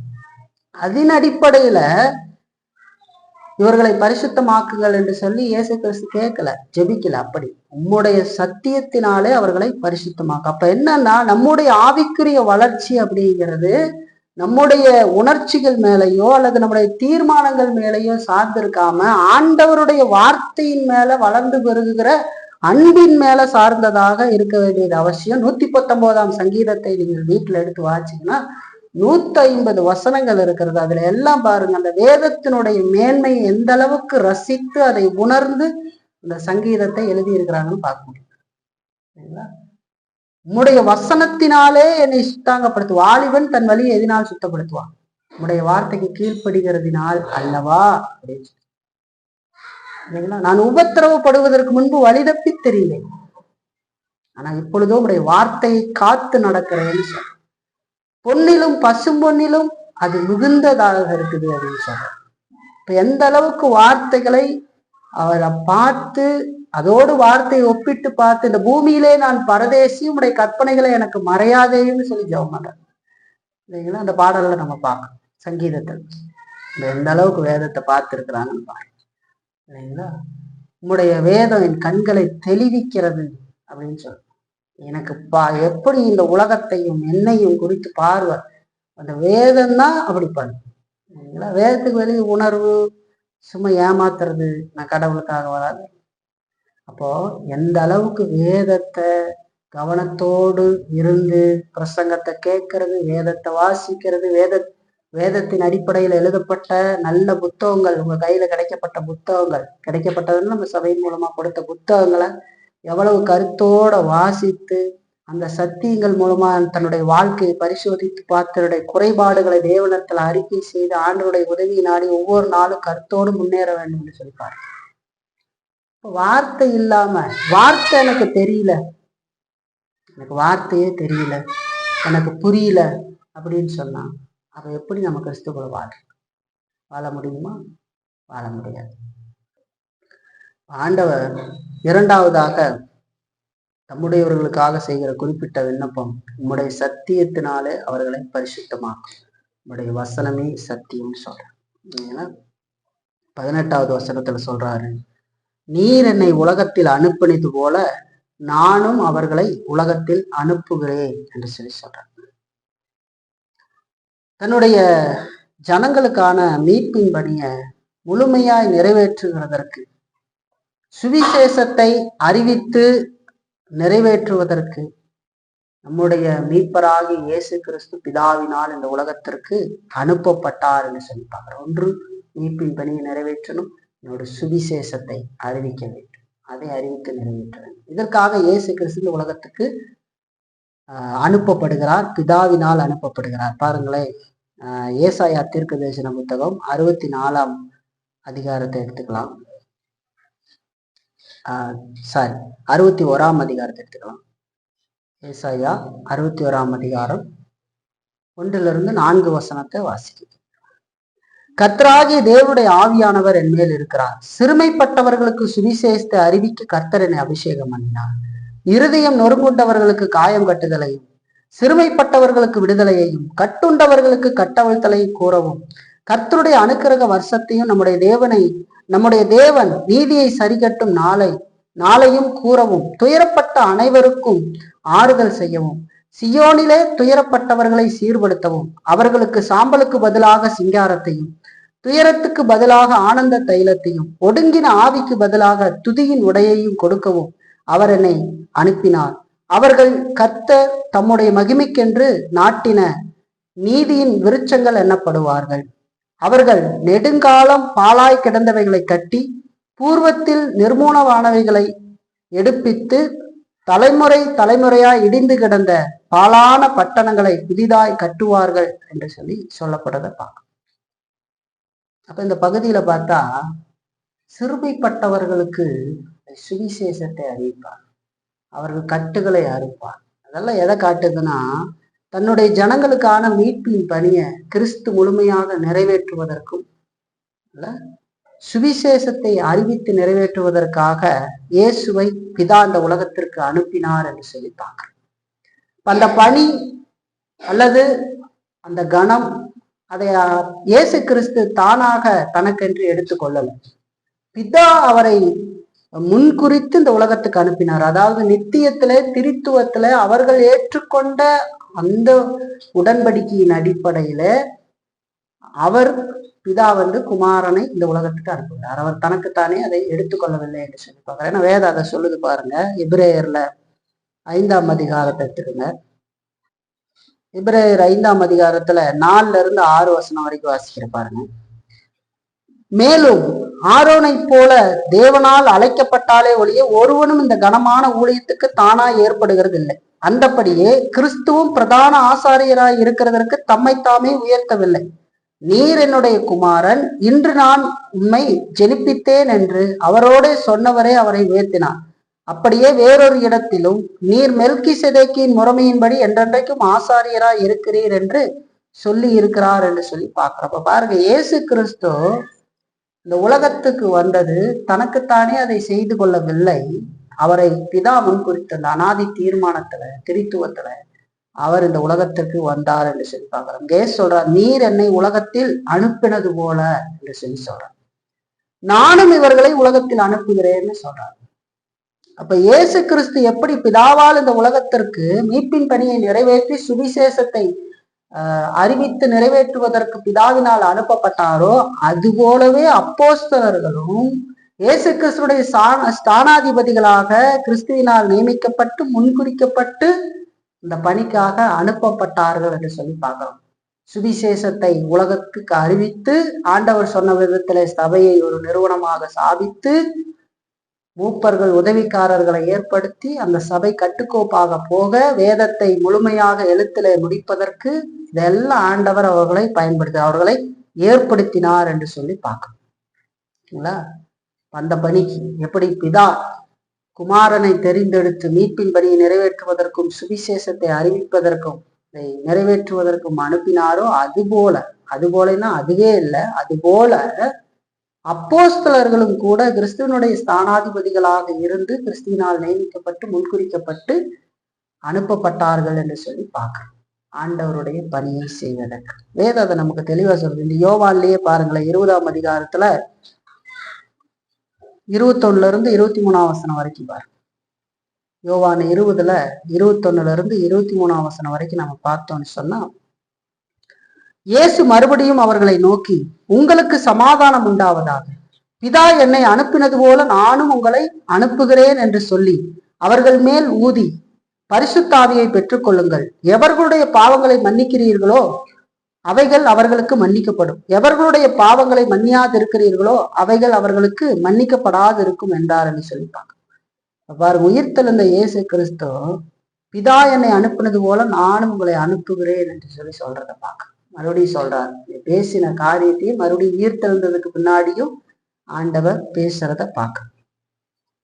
சரி, இந்த வசனத்துக்கும் முந்தின வசனத்துக்கும் தொடர்பு இருக்குதானே? ஏன்னா அது ஒரு தொடர்ச்சியா போயிட்டு இருக்கு. இந்த வசனத்துக்கும் இதுக்கு முந்தின வசனத்துல உங்களுடைய சத்தியத்தினாலே அவர்களை பரிசுத்தமாக்கும் உடைய வசனமே சத்தியம் என்று சொன்ன அந்த வசனத்திற்கும் தொடர்பு இருக்கானா? தொடர்பு இருக்கு இல்லையா? ஆண்டவர் அப்படியே தொடர்ந்து ஜெபிக்கிறார். அப்ப இங்க என்ன ஜெபிக்கிறார் அப்படின்னா, பூமியில என்னுடைய சீசர்கள் ஆற்ற வேண்டிய அந்த பணியின் காரணமாக, அந்த பதவியின் காரணமாக அவர்கள் பரிசுத்தத்துல மேலும் மேலும் அதிகரிக்க வேண்டும் அப்படின்னு நான் உங்ககிட்ட கேட்டுக்கிறேன் அப்படின்னு சொல்லி ஜெபம் பண்றாங்க. ஏன்னா இப்ப போய் அவங்க உலகத்துல ஆண்டவருடைய வார்த்தையை பிரசங்கித்து சபையை ஸ்தாபித்து எல்லாம் செய்ய போறாங்க. அப்போ அவர்கள் கிறிஸ்துவனுடைய ஸ்தானாதிபதிகளாக அனுப்பப்படுகிறார். அப்ப எந்த அளவுக்கு அவங்க பரிசுத்தத்துல வளர வேண்டியது அவசியமா இருக்கு. வெளிச்சத்தின் பிள்ளைகளால் சாட்சிகளாக அவர்கள் நிற்க வேண்டியது அவசியம். அதுக்காக ஜெபிக்கிறார். இப்ப இயேசு கிறிஸ்துவ இதான் அனுப்பினது போல குமாரன் அப்போஸ்தலர்களை இந்த உலகத்திற்கு மெசேஞ்சரா, தூதுவர்களா, கடவுளுடைய வார்த்தை அறிவிக்கிறவர்களாக அந்த அனுப்புகிறதை பார்க்கிறோம். ஆகவே அவர்கள் பரிசுத்தமாக இருக்க வேண்டியது அவசியம். அதாவது ஒரு பரிசுத்தமான எஜமானருடைய பரிசுத்தமான தூதுவர்களாக அவர்கள் இருக்க வேண்டும். அதற்காக ஜெபிக்கிறார். ஏன் நேரடியா அதை நம்ம பார்க்கணும். இப்ப பாருங்க, அப்ப அவர்களை காண்கிற மனிதர்கள் அவர்கள் மேல் குற்றம் சாட்டாதபடிக்கு அவர்களுடைய வாய்கள் அடைக்கப்பட வேண்டும் இல்லைங்களா?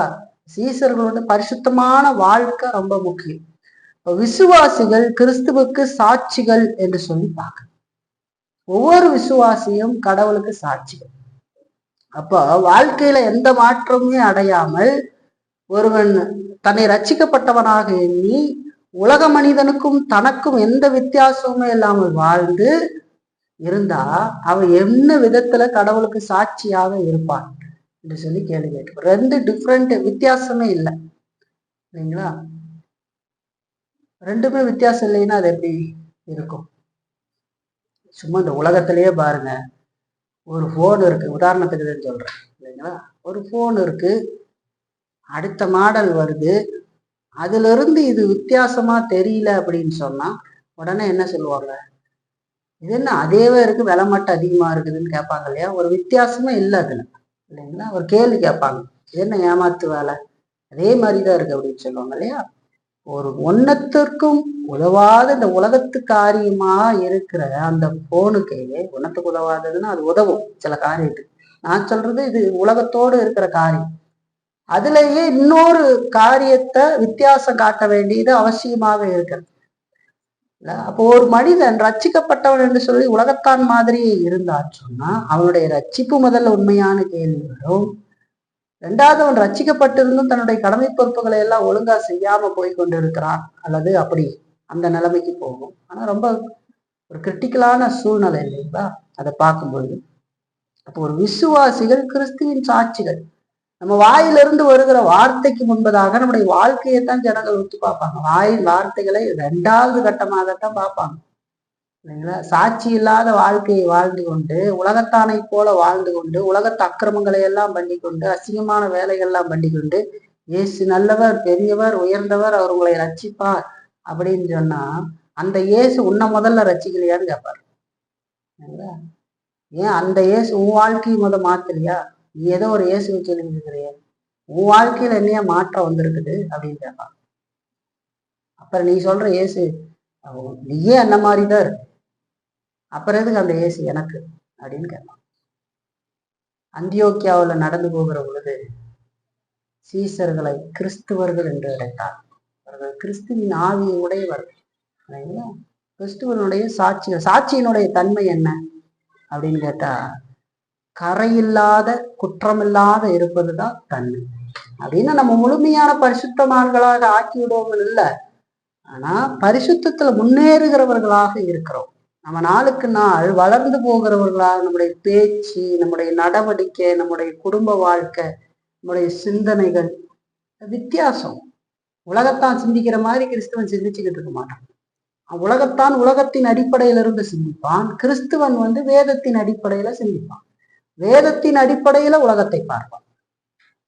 உலகத்தான் உலகத்தின் அடிப்படையில தான் வேதத்தையே பார்ப்பான், இல்லைங்களா? அதனாலதான் உலக மனிதன் உலகத்தின் அடிப்படையில வேதத்தை பார்க்கறதுனால இயேசு ஒரு புரட்சியாளர், இது சில நல்ல கருத்துக்களை சொல்லுகிறது அப்படின்னு உலகத்திலிருந்து வேதத்தை பார்க்க. தேவ பிள்ளை வேதத்திலிருந்து உலகத்தை பார்க்கிறான். உலகம் பாவத்துக்குள் கிடக்கிறது, பொல்லாங்கனுக்குள் கிடக்கிறது, அதனுடைய சிந்தனை அசிங்கம், அதனால் நாம் கரைவிடக்கூடாது. இந்த உலகத்துல நன்மையானது அனுபவிக்கக்கூடிய காரியங்கள் இருந்தாலும் அதை நாம் கவனத்தோடு நாம் அனுபவிக்க வேண்டியது இருக்கிறது. 10 கட்டளைக்கு விரோதமாய் போகாதபடிக்கு இருக்கிற காரியங்கள், தேவனுடைய நாமத்தை இழிவுபடுத்தாத காரியங்களை ரொம்ப கவனத்தோடு வேதத்தின் அடிப்படையில பரிசோதித்து பார்த்து அதைத்தான் அனுபவிக்கிறவனாக இருப்பானே தவிர உலகத்தான் மாதிரி எல்லாத்தையும் இது பண்ணிட்டு இருக்க மாட்டான். பார்வை பாருங்க, இங்கிருந்து உலகத்திலிருந்து வேதத்தை பார்ப்பதற்கும் வேதத்திலிருந்து உலகத்தை பார்ப்பதற்கும் வித்தியாசம், இல்லைங்களா? அப்ப ஒரு சாட்சியுடைய தன்மை அது கரையற்றதாக குற்றமற்றதாக இருக்க வேண்டும் என்று சொல்லி பார்க்கணும். பாருங்க, இயேசு கிறிஸ்து ஜெபம் பண்றாரு. இப்ப இந்த காரணத்துக்கு தான் இயேசு கிறிஸ்து தம்முடைய சீசர்கள் பரிசுத்தப்படுத்தப்பட வேண்டும் என்று சொல்லி ஜெபிக்கிறார். 2வது குறிப்பிட்ட விண்ணப்பம். ஏன்னா உலகத்துல போறாங்க, அவர்களை நம்முடைய சத்தியத்தினாலே பரிசுத்தமாக்கும் வசனமே சத்தியம் சொல்றாங்க. சரி, 19ஆம் வசனம் பாருங்க. 19ஆம் வசனத்தை நம்ம பார்த்தோம்னு சொன்னா அவர்களும் சத்தியத்தினாலே பரிசுத்தமாக்கப்பட்டவர்கள் ஆகும்படி அவர்களுக்காக நான் என்னைத்தானே பரிசுத்தமாக்குகிறேன் என்று சொல்லி சொல்றான். இந்த வார்த்தைய திடீர்னு நேரடியா பார்த்தா இயேசு கிறிஸ்து நான் என்னைத்தானே பரிசுத்தமாக்குகிறேன் என்று சொன்னா இயேசு கிறிஸ்து எதற்காக பரிசுத்தமாக வேண்டும்? அவர்தான் பாவமே இல்லாத பரிசுத்தமான தேவனாச்சு, அவர்கிட்ட தான் பாவமே கிடையாது. அவருக்கு எதற்கு பரிசுத்தம்? பரிசுத்தமே தேவையில்லையே. அப்படித்தான் இருக்கும். என்னைத்தானே நான் பரிசுத்தம், அவங்க பரிசுத்தமாகும்படி என்னைத்தானே பரிசுத்தமாக்குவேன். நான் ஒரு பரிசுத்தமான தேவன், பாவமே இல்லாத தேவன் இயேசு கிறிஸ்து. இந்த உலகத்துக்கு வந்த பொழுதும் கூட ஆதாமினுடைய பாவத்துக்கு அப்புறம் இருக்கிற பரதேசிகரமான நிலையை எடுத்துக்கொண்டு இந்த உலகத்துக்கு வந்த பொழுதும் கூட இயேசு கிறிஸ்து பாவம் இல்லாதவராக அப்படி வந்தார் என்று சொல்லி பார்க்கிறோம். இம்மி அளவு பாவம் கூட இயேசுவிடத்துல இல்லை, அவர் பரிசுத்தமான தேவன், இல்லைங்களா? அப்படி இருக்கும்போது இயேசு கிறிஸ்து இங்க சொல்ல வர்றது என்ன அப்படின்னு ஒரு கேள்வி கேட்பாங்க. என்ன சொல்றாரு? அவங்க பரிசுத்தமாகும்படிக்கு என்னைத்தானே நான் பரிசுத்தமாக்குகிறேன்னு இயேசு சொன்னது என்னன்னா, தன்னுடைய ஜனங்கள் பரிசுத்தமாகும்படிக்கு பிதாவுக்கு ஏற்றதும் உகந்ததுமான பாவ பலியாக என்னை நான் ஒப்பு கொடுக்கிறேன். ஏன்னா என்னுடைய பலியின் மூலமாகத்தான் அவர்களுக்கான பரிசுத்தம் ரட்சிப்புல நிகழப்போகிறது. இயேசு கிறிஸ்து சிலுவைக்கு போக போகிறார். என்னை நானே பரிசுத்தமாக்குகிறேன் அப்படின்னா, இயேசு கிறிஸ்து தன்னை பாவிகளுக்கான, தெரிந்து கொள்ளப்பட்டவர்களுக்கான பரிகார பலியாக, தேவனுக்கு உகந்ததான பலியாக தன்னை ஒப்பு கொடுக்கிறார். இவர்களுடைய பாவத்திற்காக என்னை நான் ஒப்பு கொடுக்கிறேன். என்னுடைய இந்த பரிகார பலியின் மூலமாக அவர்களை பரிசுத்தமாக்கும் அப்படிங்கிறது அதோடைய அர்த்தம் இல்லைங்களா?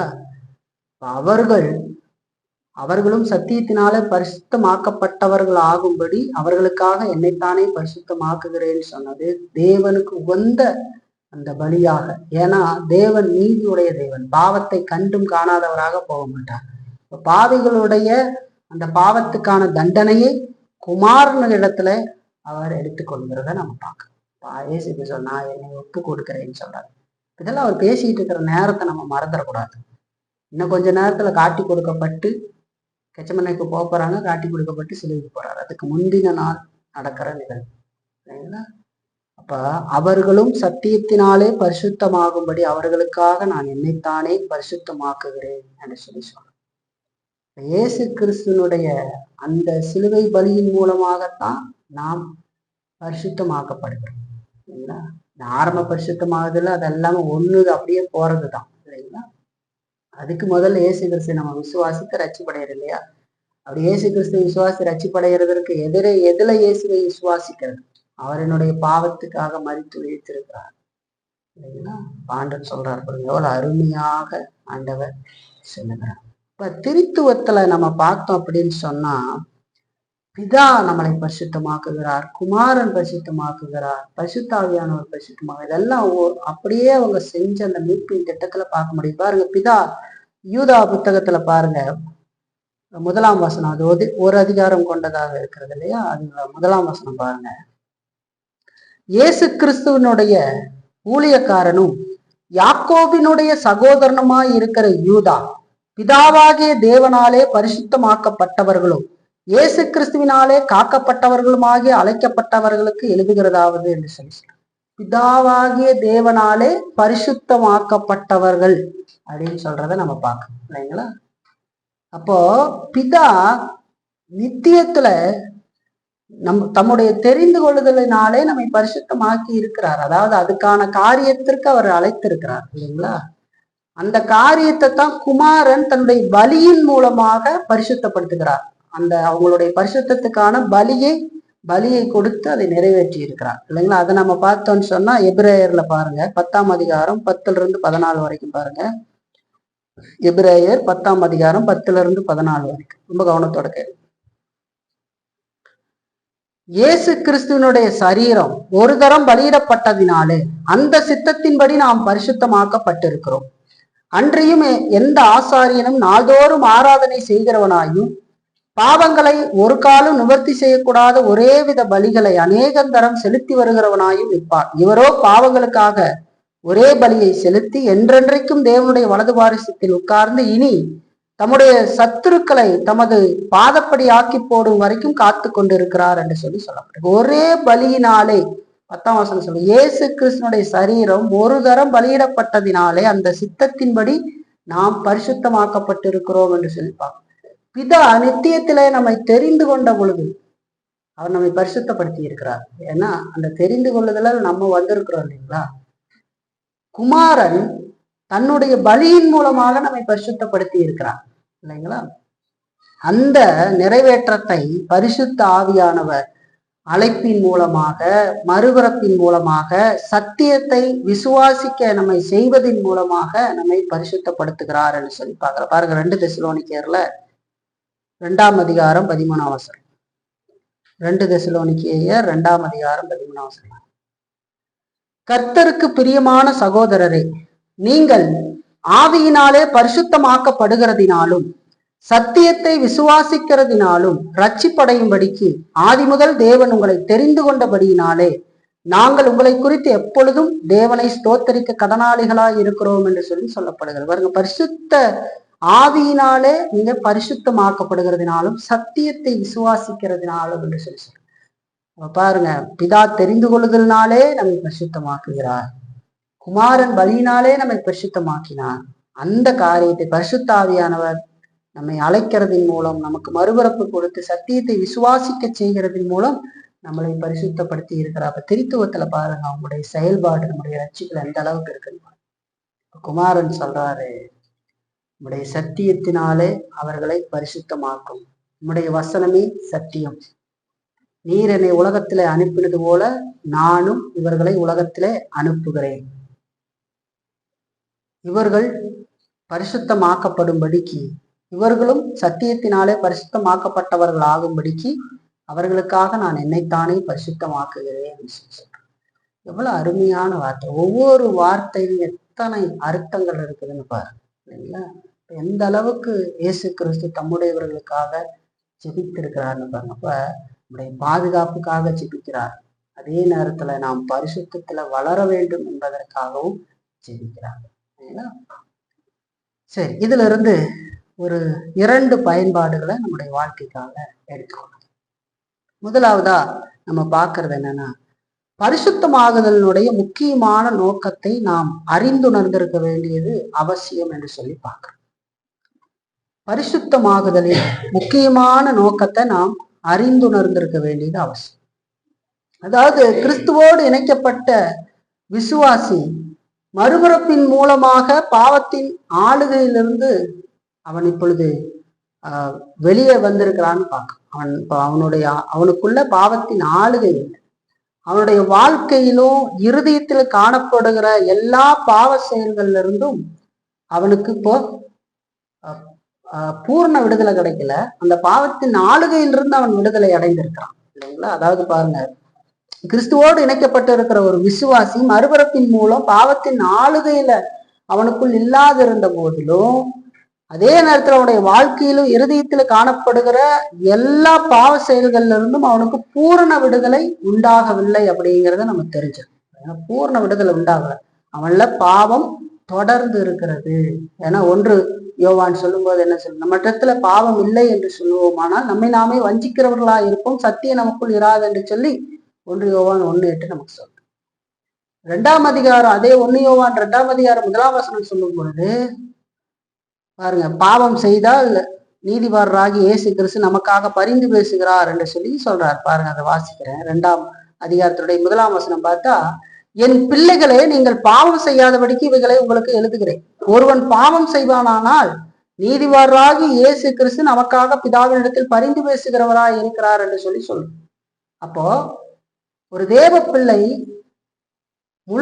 முழுமையாக பாவத்திலிருந்து, அந்த பாவமே செய்யாத பூர்ண நிலையை இந்த உலகத்துல அடைந்து விடவில்லை என்று சொல்லி பார்க்கணும். ஏன்னா அப்படி நம்மள பாவம் இல்லைன்னு சொன்னா நம்மை நாமே வஞ்சிக்கிறவர்களா இருப்போம் என்று சொல்லி சொல்லப்படுது. நம்ம பார்த்த மாதிரி மறுபிறப்படைந்திருக்கிற இந்த ஆத்துமா ஆரம்ப பரிசுத்தமாகுதலை பெற்று கொண்டிருக்கிறது என்று சொல்லி பார்க்கிறோம். அப்படி அது பெற்று கொண்டிருந்த போதும் இந்த உலகத்துல அந்த மனிதன் இன்னும் பூர்ணமானவனாக மாறவில்லை. கிறிஸ்துவினுடைய சாயலை இன்னும் முழுமையாக அவன் அடையவில்லை. கிறிஸ்துவனுடைய சாயல்ல ஒவ்வொரு நாளும் அவன் வளர்ந்து கொண்டு போகிறானே தவிர அவன் முழுமை அடையவில்லை. இந்த இடத்துலதான் நம்ம பரிசுத்தமாகுதலுடைய முக்கியமான நோக்கத்தை அறிந்துணர வேண்டியது அவசியம் என்று சொல்லி பார்க்கணும். பரிசுத்தமாகுதல் நம்மள நடந்தது, இந்த ஆரம்ப பரிசுத்தமாகுதல் நாம் தொடர்கிற பரிசுத்தமாகுதலுக்கு வித்துட்டு இருக்கிறது. இந்த பரிசுத்தமாகுதல் நம்மை பாவத்தின் ஆளுகையிலிருந்து விடுதலை செய்திருந்த போதிலும் பாவமே இல்லாத ஒரு நிலைக்கு நம்மை கொண்டு போகவில்லை. நாம் தொடர்ந்து இந்த உலகத்துல கடவுளுக்கு கீழ்ப்படிந்து தொடர்ந்து பரிசுத்தத்துல வளர வேண்டிய கடமை பொறுப்பை கொண்டிருக்கிற காரியத்தை அது நம்ம கிட்ட கொடுத்திருக்கு, இல்லைங்களா? அப்ப நம்ம பரிசுத்த ஆவியின் துணையோடு நம்முடைய கடமை பொறுப்புகளை சத்தியத்தின் அடிப்படையில செய்ய வேண்டியது அவசியம். அப்பதான் நம்ம பரிசுத்தத்துல வளருவோம், இல்லைங்களா? அப்ப பரிசுத்தத்துடைய நோக்கத்தை நாம் தெளிவாக அறிந்திருக்க வேண்டியது அவசியம். அப்ப நாம பாவ இச்சைகளை இருதயத்துல கொண்டுராம அதை செய்யும் கிரியையிலிருந்து முழுமையாக விடுபட்டு நாம மேலும் மேலும் கிறிஸ்துவுடைய சாயலை கொண்டிருந்து பூர்ண வெற்றி அடையும்படிக்கு அழைத்து கொண்டு போறதுதான் பரிசுத்தமாகுதலுடைய நோக்கம், இல்லைங்களா? பாவமே இல்லாமல் நம்மை ஆக்கல, பரிசுத்தமாகுதல் இல்லைங்களா? பரிசுத்தமாகுதல், ஆரம்ப பரிசுத்தமாகுதல் நம்மள நடந்தது. தொடர்ச்சியான பரிசுத்தமாகுதலுக்கு வித்துட்டு நம்ம ஒவ்வொரு நாளும் கிறிஸ்துவுடைய சாயலை நாம் கொண்டிருந்து இந்த பூர்ண வெற்றி அடையும்படிக்கு நம்மளை ஒவ்வொரு நாளும் அழைத்து கொண்டு போகிறது என்று சொல்லி பார்க்கிறோம். பரிசுத்தமாகுதல் நோக்கத்தை தெரிஞ்சு, இதெல்லாம் தெரியல நம்முடைய வாழ்க்கையில அப்படின்னு சொன்னா வெறுமனை ஏமாற்று வேலையைத்தான் செய்து கொண்டிருக்க முடியுமே தவிர கிறிஸ்துவுக்குரிய வாழ்க்கையை வாழ முடியும். சத்திய அறிவு ரொம்ப அவசியம். ஏன்னா சத்தியத்தின் அடிப்படையில தான் நாம் பரிசுத்தத்துல வளர முடியும். இயேசு கிறிஸ்து என்ன ஜெபம் பண்றாரு? ஆண்டவரே இவர்களை பரிசுத்தமாக்கும் அப்படின்னு ஜெபம். நம்முடைய சத்தியத்தினாலே இவர்களை பரிசுத்தமாக்குங்கன்னு சொல்லி ஜெபம் பண்றாரு. அப்ப அது எவ்வளவு முக்கியம். சத்தியம் எனக்கு தெரியல, எனக்கு மறந்து போச்சுன்னு சொல்லிட்டு இருந்தா அவன் எந்த அளவுக்கு மோசமான நிலை இருக்கிறான்னு பாரு. அவனுக்கும் வேத வசனத்துக்கு எவ்வளவு இடைவெளி இருக்குதுன்னு பாரு, இல்லைங்களா? எதுதான் அப்ப ஜீவனுக்கு போறதுக்கு அந்த சத்தியம் தான் தேவைப்படுது. அந்த சத்தியத்திலேயே நான் ஆட்டல, அந்த சத்தியத்தையே நான் வாஞ்சிக்கல, அந்த சத்தியத்தையே நான் ஏனோ தானோன்னு கேட்கறேன், நான் எதுக்கோ கடமைக்கு கேட்கறேன், நான் சும்மா இருக்கிறேன் இப்படியெல்லாம் சொல்லிட்டு இருந்தா அப்போ ஒரு அடிப்படை கேள்வி கேட்டு பாருங்க, நான் முதல் ரட்சிக்கப்பட்டவனா அப்படின்னு கேட்டுக்கிறேன். திரளான செல்வத்தில் மகிழுகிறது போல நான் உடைய வசனத்தில் மகிழுகிறேன் என்று சொல்லி சங்கீதக்காரன் சொல்றேன். ஒருத்தனுக்கு நிறைய பணம் பொருள் இருந்தா எவ்வளவு தெளிச்சிருக்கிற மாதிரி இருக்காம செழிச்சு போய் அது மாதிரி நான் சத்தியத்துல அப்படி இருக்கிறேன். சத்தியத்துல பணக்காரனா இருக்கும், சத்தியத்துல பணக்காரனா இருக்கணும், ஐஸ்வர்யவானா இருக்கணும். அதுக்குதான் பார்க்கணும். ஸ்பர்ஜன் பனியனை குறித்து சொல்லும் போது நினைக்கிறேன், அவர் எங்க குத்துனாலும் பனியனை வேதம் ரத்தமாக வடிகிற மாதிரி இருக்கும். ஏன்னா அந்த அளவுக்கு வேதத்துல நிறைந்து போயிருந்தாருன்னு சொல்லி அது எவ்வளவு சாட்சி பெறும். இப்ப வேதத்துல 4 வசனம் கூட தெரியாம, வசனத்தின் அடிப்படையில ஜெபம் பண்ணாம இப்படி எல்லாம் இருந்துகிட்டு இருந்தா நம்ம எப்படி பார்த்து கேள்வி கேட்டு பார்த்துக்கணும், நம்மளுடைய வாழ்க்கை எந்த அளவுக்கு இருக்குது. ஆரம்ப பரிசுத்தமாகுதல நம்மள ஆரம்பித்திருந்தாருன்னா பரிசுத்தாவே தொடர்ந்து பரிசுத்தமாகுதல்ல வளரும்படி நம்மளை நடத்துகிறார்.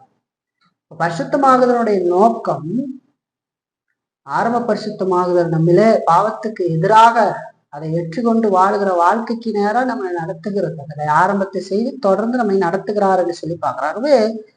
நாம பாவ இச்சைகளை இருதயத்துல கொண்டிருக்காம அதை செய்கிற செயலிருந்து முழுமையாக நாம் விடுபட்டு மேலும் மேலும் கிறிஸ்துவனுடைய சாயலை கொண்டிருந்து பூர்ண வெற்றி அடையும்படிக்கு அழைத்து செல்றதுதான் பரிசுத்தமாகுதலின் நோக்கம். ஆரம்பத்துல நடந்து தொடர்ந்து கிறிஸ்துவின் சாயல்ல நாம் முழுமையாக பூர்ண வெற்றி அடையும்படி ஒவ்வொரு நாளும் போயிட்டு இருக்கோம். பரிசுத்தத்துல வளர்ந்து வளர்ந்து வளர்ந்து வளர்ந்து போயிட்டு இருக்கோம். ஒரு நாள் இயேசு வருவார், அப்பொழுது நாம் பூர்ண பரிசுத்தத்தை அடைந்து பரலோகத்துக்கு எடுத்துக்கொள்ளப்படும். சரிங்களா? அந்த நோக்கம் தெரிஞ்சுக்கணும். சரிங்களா? இப்ப பூர்ண பரிசுத்தமாகுதல் இயேசு கிறிஸ்து மறுபடியும் வருகிற பொழுது நடக்கும் என்று சொல்லி சொல்லப்படுகிறது.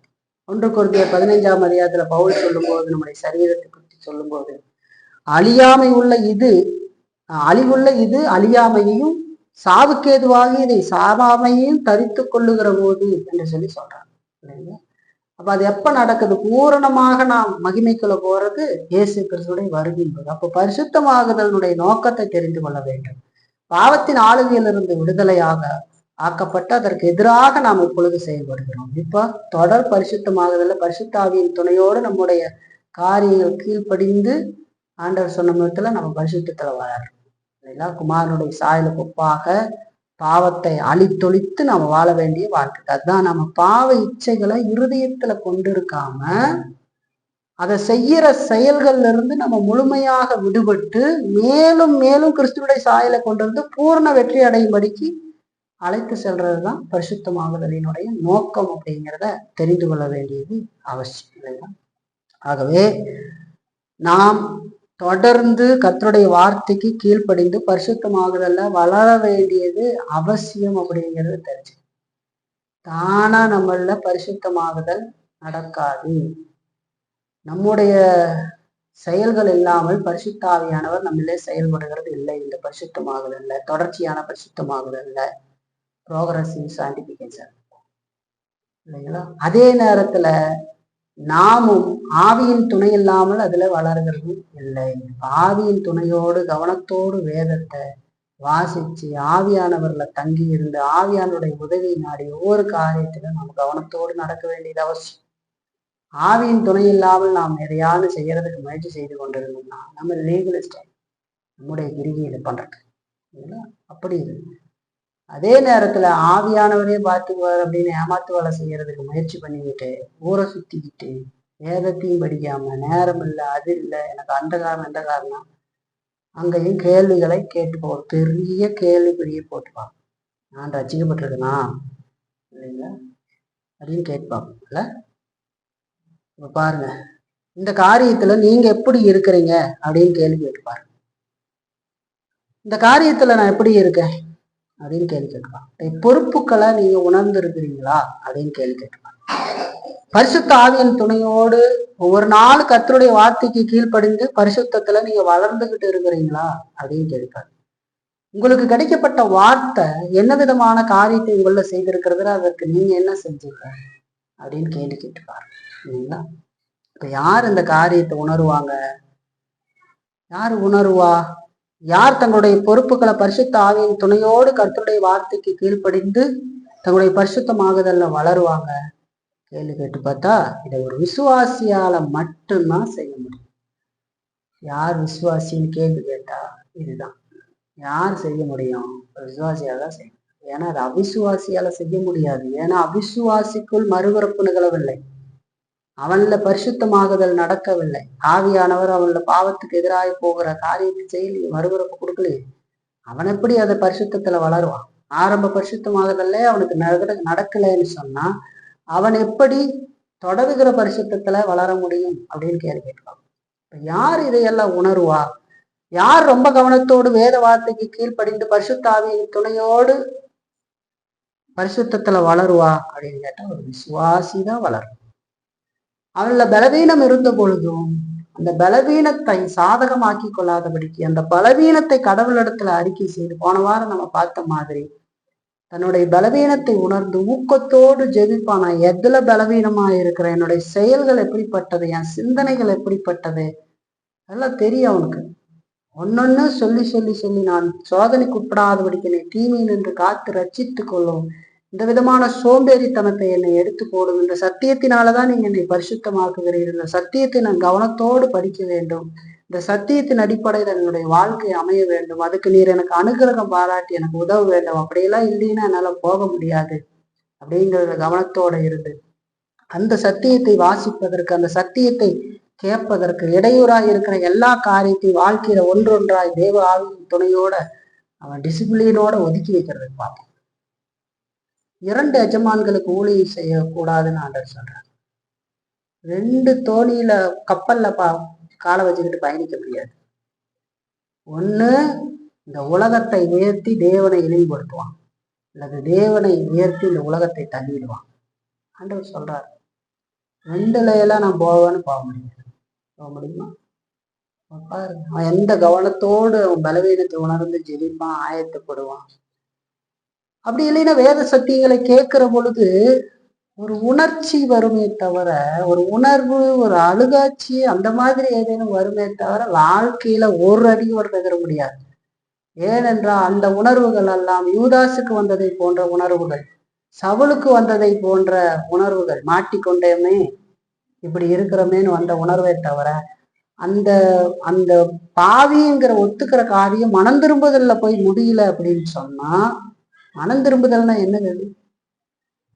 அந்த பாவ எதுல இருக்காதோ அதை விட்டு திரும்பி சரியான பாதையில பாவத்துக்கு புறமுதுகு காட்டி எது தவறு என்று உணர்கிறாரோ, எது தவறு என்று வேத சத்தியத்தின் மூலமாய் பிரசங்கத்தின் மூலமாக அவங்க வெளிப்படுத்தப்படுகிறதோ அதை அடியோடு வெறுத்ததற்கு புறமுதுகு காட்டி தேவனை நோக்கி நடைபோடுவதற்கு பேரு தான் மனம் திரும்புதல். அதை அப்படியே வச்சுக்கிட்டு சகோதரா வான்னு தோல்ல கைய போட்டுக்கிட்டு நம்ம இந்த பக்கம் போலான்னா அது களத்துல கத்தி வச்சு உன்னை இந்த பக்கம் கூட்டிட்டு போயிட்டு இருக்கு பாவத்துக்கு. சரிங்களா? அப்படி போக முடியாது. இதை விட்டுட்டு வர்றது ரொம்ப சுலபம் நினைச்சிருங்களா? இல்ல. நீங்க எந்த அளவுக்கு உள்ள போயிருக்கிறீங்களோ அந்த அளவுக்கு அது உங்களை சேதப்படுத்துறதுக்கு அத்தனை காரியத்தை செய்யும். ஏன்னா நீங்க பொறுமையா நிதானமா புதக்குழியில காலை வச்சு கொஞ்சம் கொஞ்சமா உள்ள போன மாதிரி போயிருப்பாங்க. நல்ல காலை வச்ச புதக்குழியில கண்டுபிடிங்களா? போய் போய் போய் போய் உள்ள போயிருப்பான். இப்ப காலை எடுக்கலான்னு நினைச்சு இன்னும் ஆழமா போற மாதிரி தெரியும்.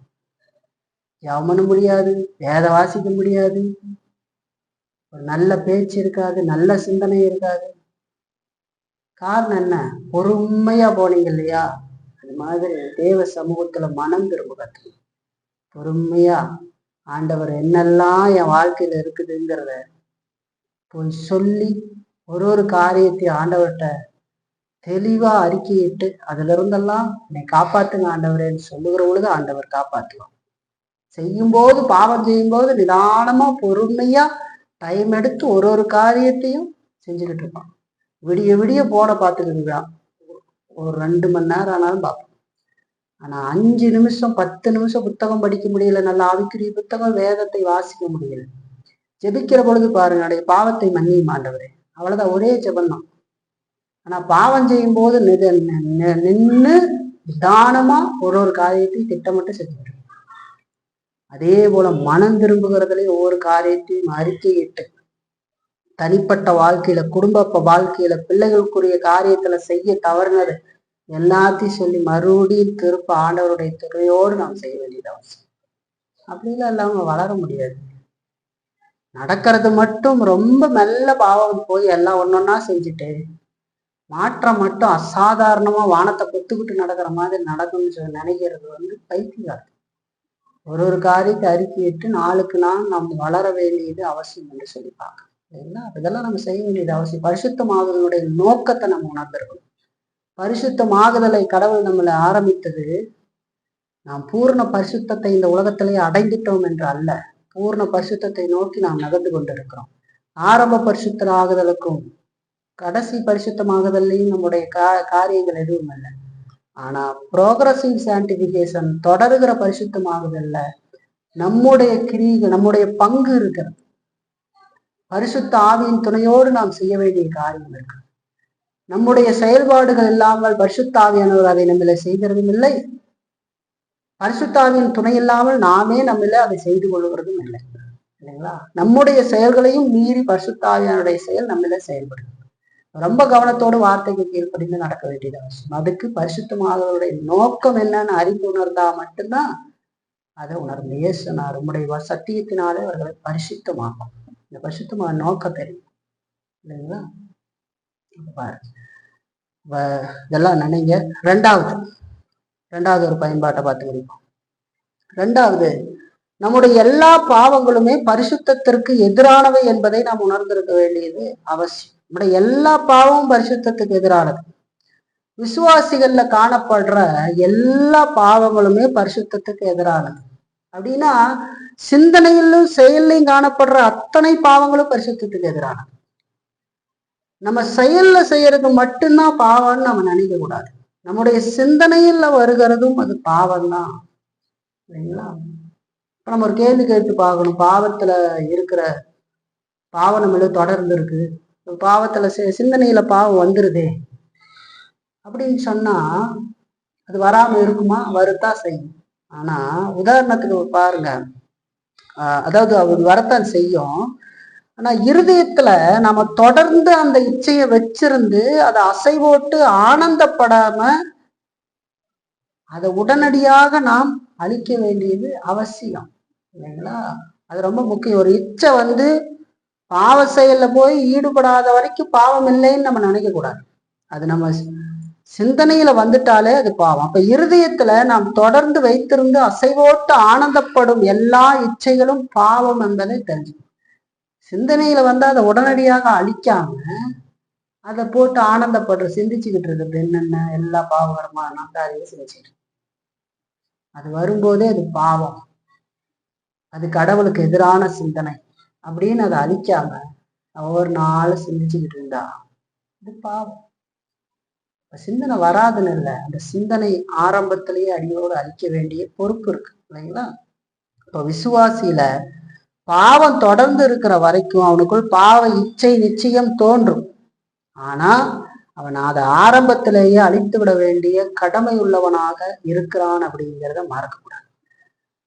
சிந்தனை அது கொஞ்சம் கொஞ்சமா தான் நம்மளை பாவத்துக்குள்ள சிந்தனை அப்படி அசை போட்டு ஆனந்தப்பட்டு பட்டு பட்டு பட்டு விழுவோம். தேசிய சொல்றாரு, பொது வாழ்க்கையில் ஒருவன் விழுவதற்கு முன்பதாகவே அவன் பல நாட்களுக்கு முன்பாகவே அக வாழ்க்கையில் விழுந்து விட்டான். எல்லாருக்கும் தெரிகிற விதமாக அவன் பாவம் செய்வதற்கு முன்பதாகவே வெகு நாளுக்கு முன்பாகவே அவன் இருதயத்தில் பாவம் செய்து கொண்டு இருக்கிறான். அதனாலதான் போய் அவன் விழுகிறான். நம்ம நினைச்சிடக்கூடாது தாவீது உடனே போனாரு, மேல நின்னா திடீர்னு பார்த்தாரு அப்படி வந்துருச்சு. வெகு நாள் இருதயத்துல இருக்கிறது தெரியல, இருதயத்துல இருக்கிறது அசை ஓட்டி இச்சை, அதுதான் வெளிப்படும். உடனே டக்குன்னு பார்த்து நடக்கிறது இல்லை. இருதயத்துல ரொம்ப நாளா வச்சிருக்கோம். உலகத்துல ஒரு பழமொழி சொல்றாங்க இல்லையா, பல நாள் திருட ஒரு நாள் அகப்படுவான்ட்டு. ரகசியமாய் செய்து கொண்டிருந்ததை எல்லாருக்கும் அறியும் மாட்டிக்கிட்டான்னு அர்த்தம். அவ்வளவுதான் வித்தியாசம் இல்லைங்களா? அப்போ பொது வாழ்க்கையில் ஒருவன் விழுவதற்கு முன்பாகவே அக வாழ்க்கையில எப்பொழுதோ விழுந்திருக்கிறான்னு சொல்லிட்டான். அவன் சிந்தையில செஞ்சுக்கிட்டே இருப்பான். அதுதான் வரும். சிந்தையில பரிசுத்தமான காரியங்கள் இருந்துகிட்டு இருக்கும்போது, பரிசுத்தமான எண்ணங்களும் வேத சக்திகளையும் அவன் நிறைந்திருக்கும் போது திடீர்னு ஒண்ணு நடந்தா அவன் என்ன அவங்க வரும், அது பாவம், அதுக்கு விலகி போன்னு வேதம் சொல்லுகிறது. உடனே அவன் அதை விட்டு விலகிடுவான். அப்ப ரொம்ப நாள் சிந்தனையில ஆசை இச்சைகள்ல வாழ்ந்து கொண்டிருந்தால், அது எது விதமான ஆசை இச்சைகளாக வேணாலும் இருக்கலாம், நெடுநாட்கள் அவன் வாழ்ந்து கொண்டிருந்தான் என்று சொன்னால் அவன் அதை செய்வான்.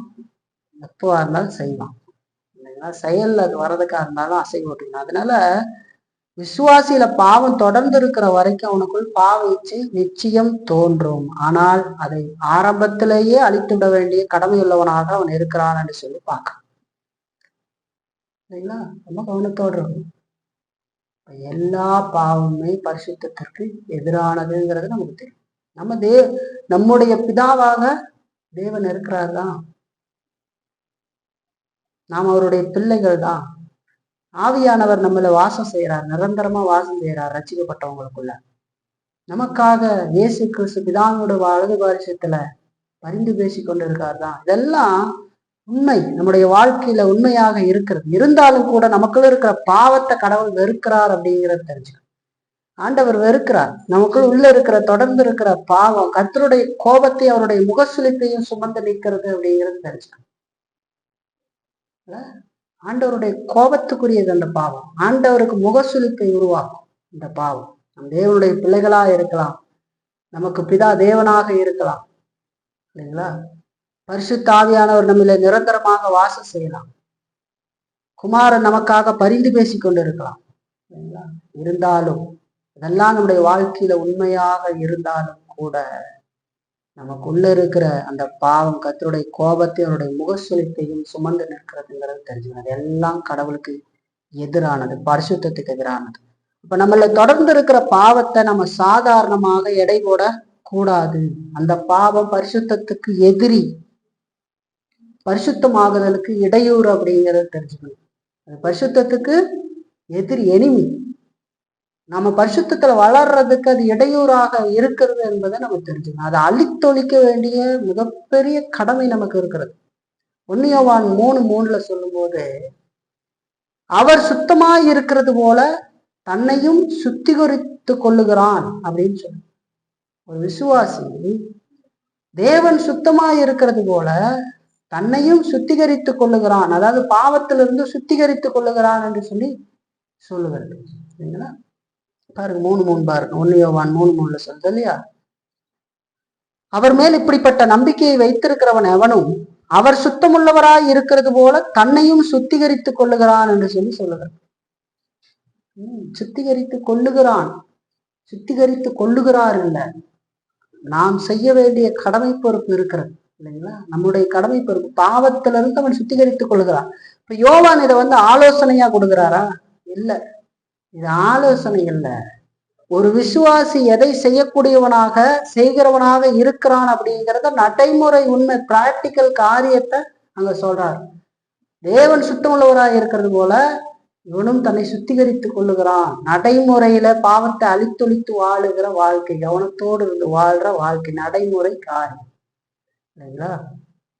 எவ்வளவு கவனமா இருக்கு. அப்ப பாருங்க, விசுவாசி உள்ள இருக்கிற பாவத்தன்மை உணர்ந்தவனாக அதோடு போராடி தன்னை தொடர்ந்து பரிசுத்தப்படுத்தி கொள்ளுகிறவனாக இருப்பான் என்று சொல்லி யோவான் சொல்றான். அதோட போராடி பரிசுத்தப்படுத்துவான் இல்லைங்களா? ஆகவே நாம மிகுந்த கவனத்தோடு இருந்து ஒவ்வொரு நாளும் பரிசுத்துல வளர வேண்டியது அவசியம் இல்லைங்களா? இப்ப இயேசு கிறிஸ்து செய்த ஜபம் நம்முடைய ஜபமா இருக்க வேண்டாமா? அனுதினமும் கேட்டுப்பாரு. நாம் பாதுகாப்புக்காக ஜெபிக்கணும். ஆண்டவரே உடைய சத்தியத்தினால என்னை பரிசுத்தமாக்கும் அப்படின்னு ஜெபிக்க வேண்டியது ஒருவரும் நமக்கு கடமை. ரெண்டாவது, அந்த வார்த்தையை ரொம்ப கவனத்தோடு நாடி தேடி அதன் அடிப்படையில வாழ வேண்டியது அவசியம். அவர் சுத்தமுள்ளவராய் இருக்கிறது போல இவனும் தன்னை சுத்திகரித்துக் கொள்வார். இதெல்லாம் வாழ்க்கையில மறக்கவே கூடாது மனப்பாடம். சுத்திகரித்து பாவத்திலிருந்து சுத்திகரித்துக் கொள்றான் இல்லைங்களா? நடைமுறை காரியம். வாழ்க்கையில அவன் ஒவ்வொரு காரியத்தில் ஈடுபட்டு நடக்கிறான். ஆகவே பரிசுத்தத்தினுடைய நோக்கத்தை நாம் சரியாக உணர்ந்திருக்கிற பொழுதுதான் பரிசுத்தத்தில் வளரும். அதோடு ஒவ்வொரு பாவமும் பரிசுத்தத்துக்கு எதிரி அப்படிங்கிறது தெரிஞ்சுக்கணும். நாம் தேவனுடைய பிள்ளைகள், பிதா நமக்கு அப்பாவா இருக்கிறாரு, பரிசுத்தாவியார் நம்ம நிரந்தரமா தங்கி இருக்காரு, குமாரன் நமக்காக பிதாவின் வலது பாசத்தை பரிந்து பேசுகிறது எல்லாம் உண்மையாக இருந்தாலும் நமக்குள்ள இருக்கிற பாவம் தேவனுடைய கோபத்தையும் அவருடைய முகசுளிப்பையும் சுமந்து நிற்கிறது அப்படிங்கிறத மறக்கக்கூடாது. அதை அழித்தொழித்து வாழ வேண்டிய மிகப்பெரிய கடமை பொறுப்பு நமக்கு இருக்கிறது இல்லைங்களா? ஆகவே ரொம்ப கவனத்தோடு அந்த காரியத்துல நம்ம ஈடுபடுவோம் இல்லைங்களா? அவர் செபித்த ஜபம் நம்முடைய ஜபமாக இருக்கட்டும். அவர் சொன்ன விதத்துல வசனத்தின் அடிப்படையில் வாழ பரிசுத்தாவின் துணை நாடி நம்ம ஒவ்வொரு நாளும் முன்னேறுவோம். கடவுள் நமக்கு உதவி செய்வார். சரிங்களா?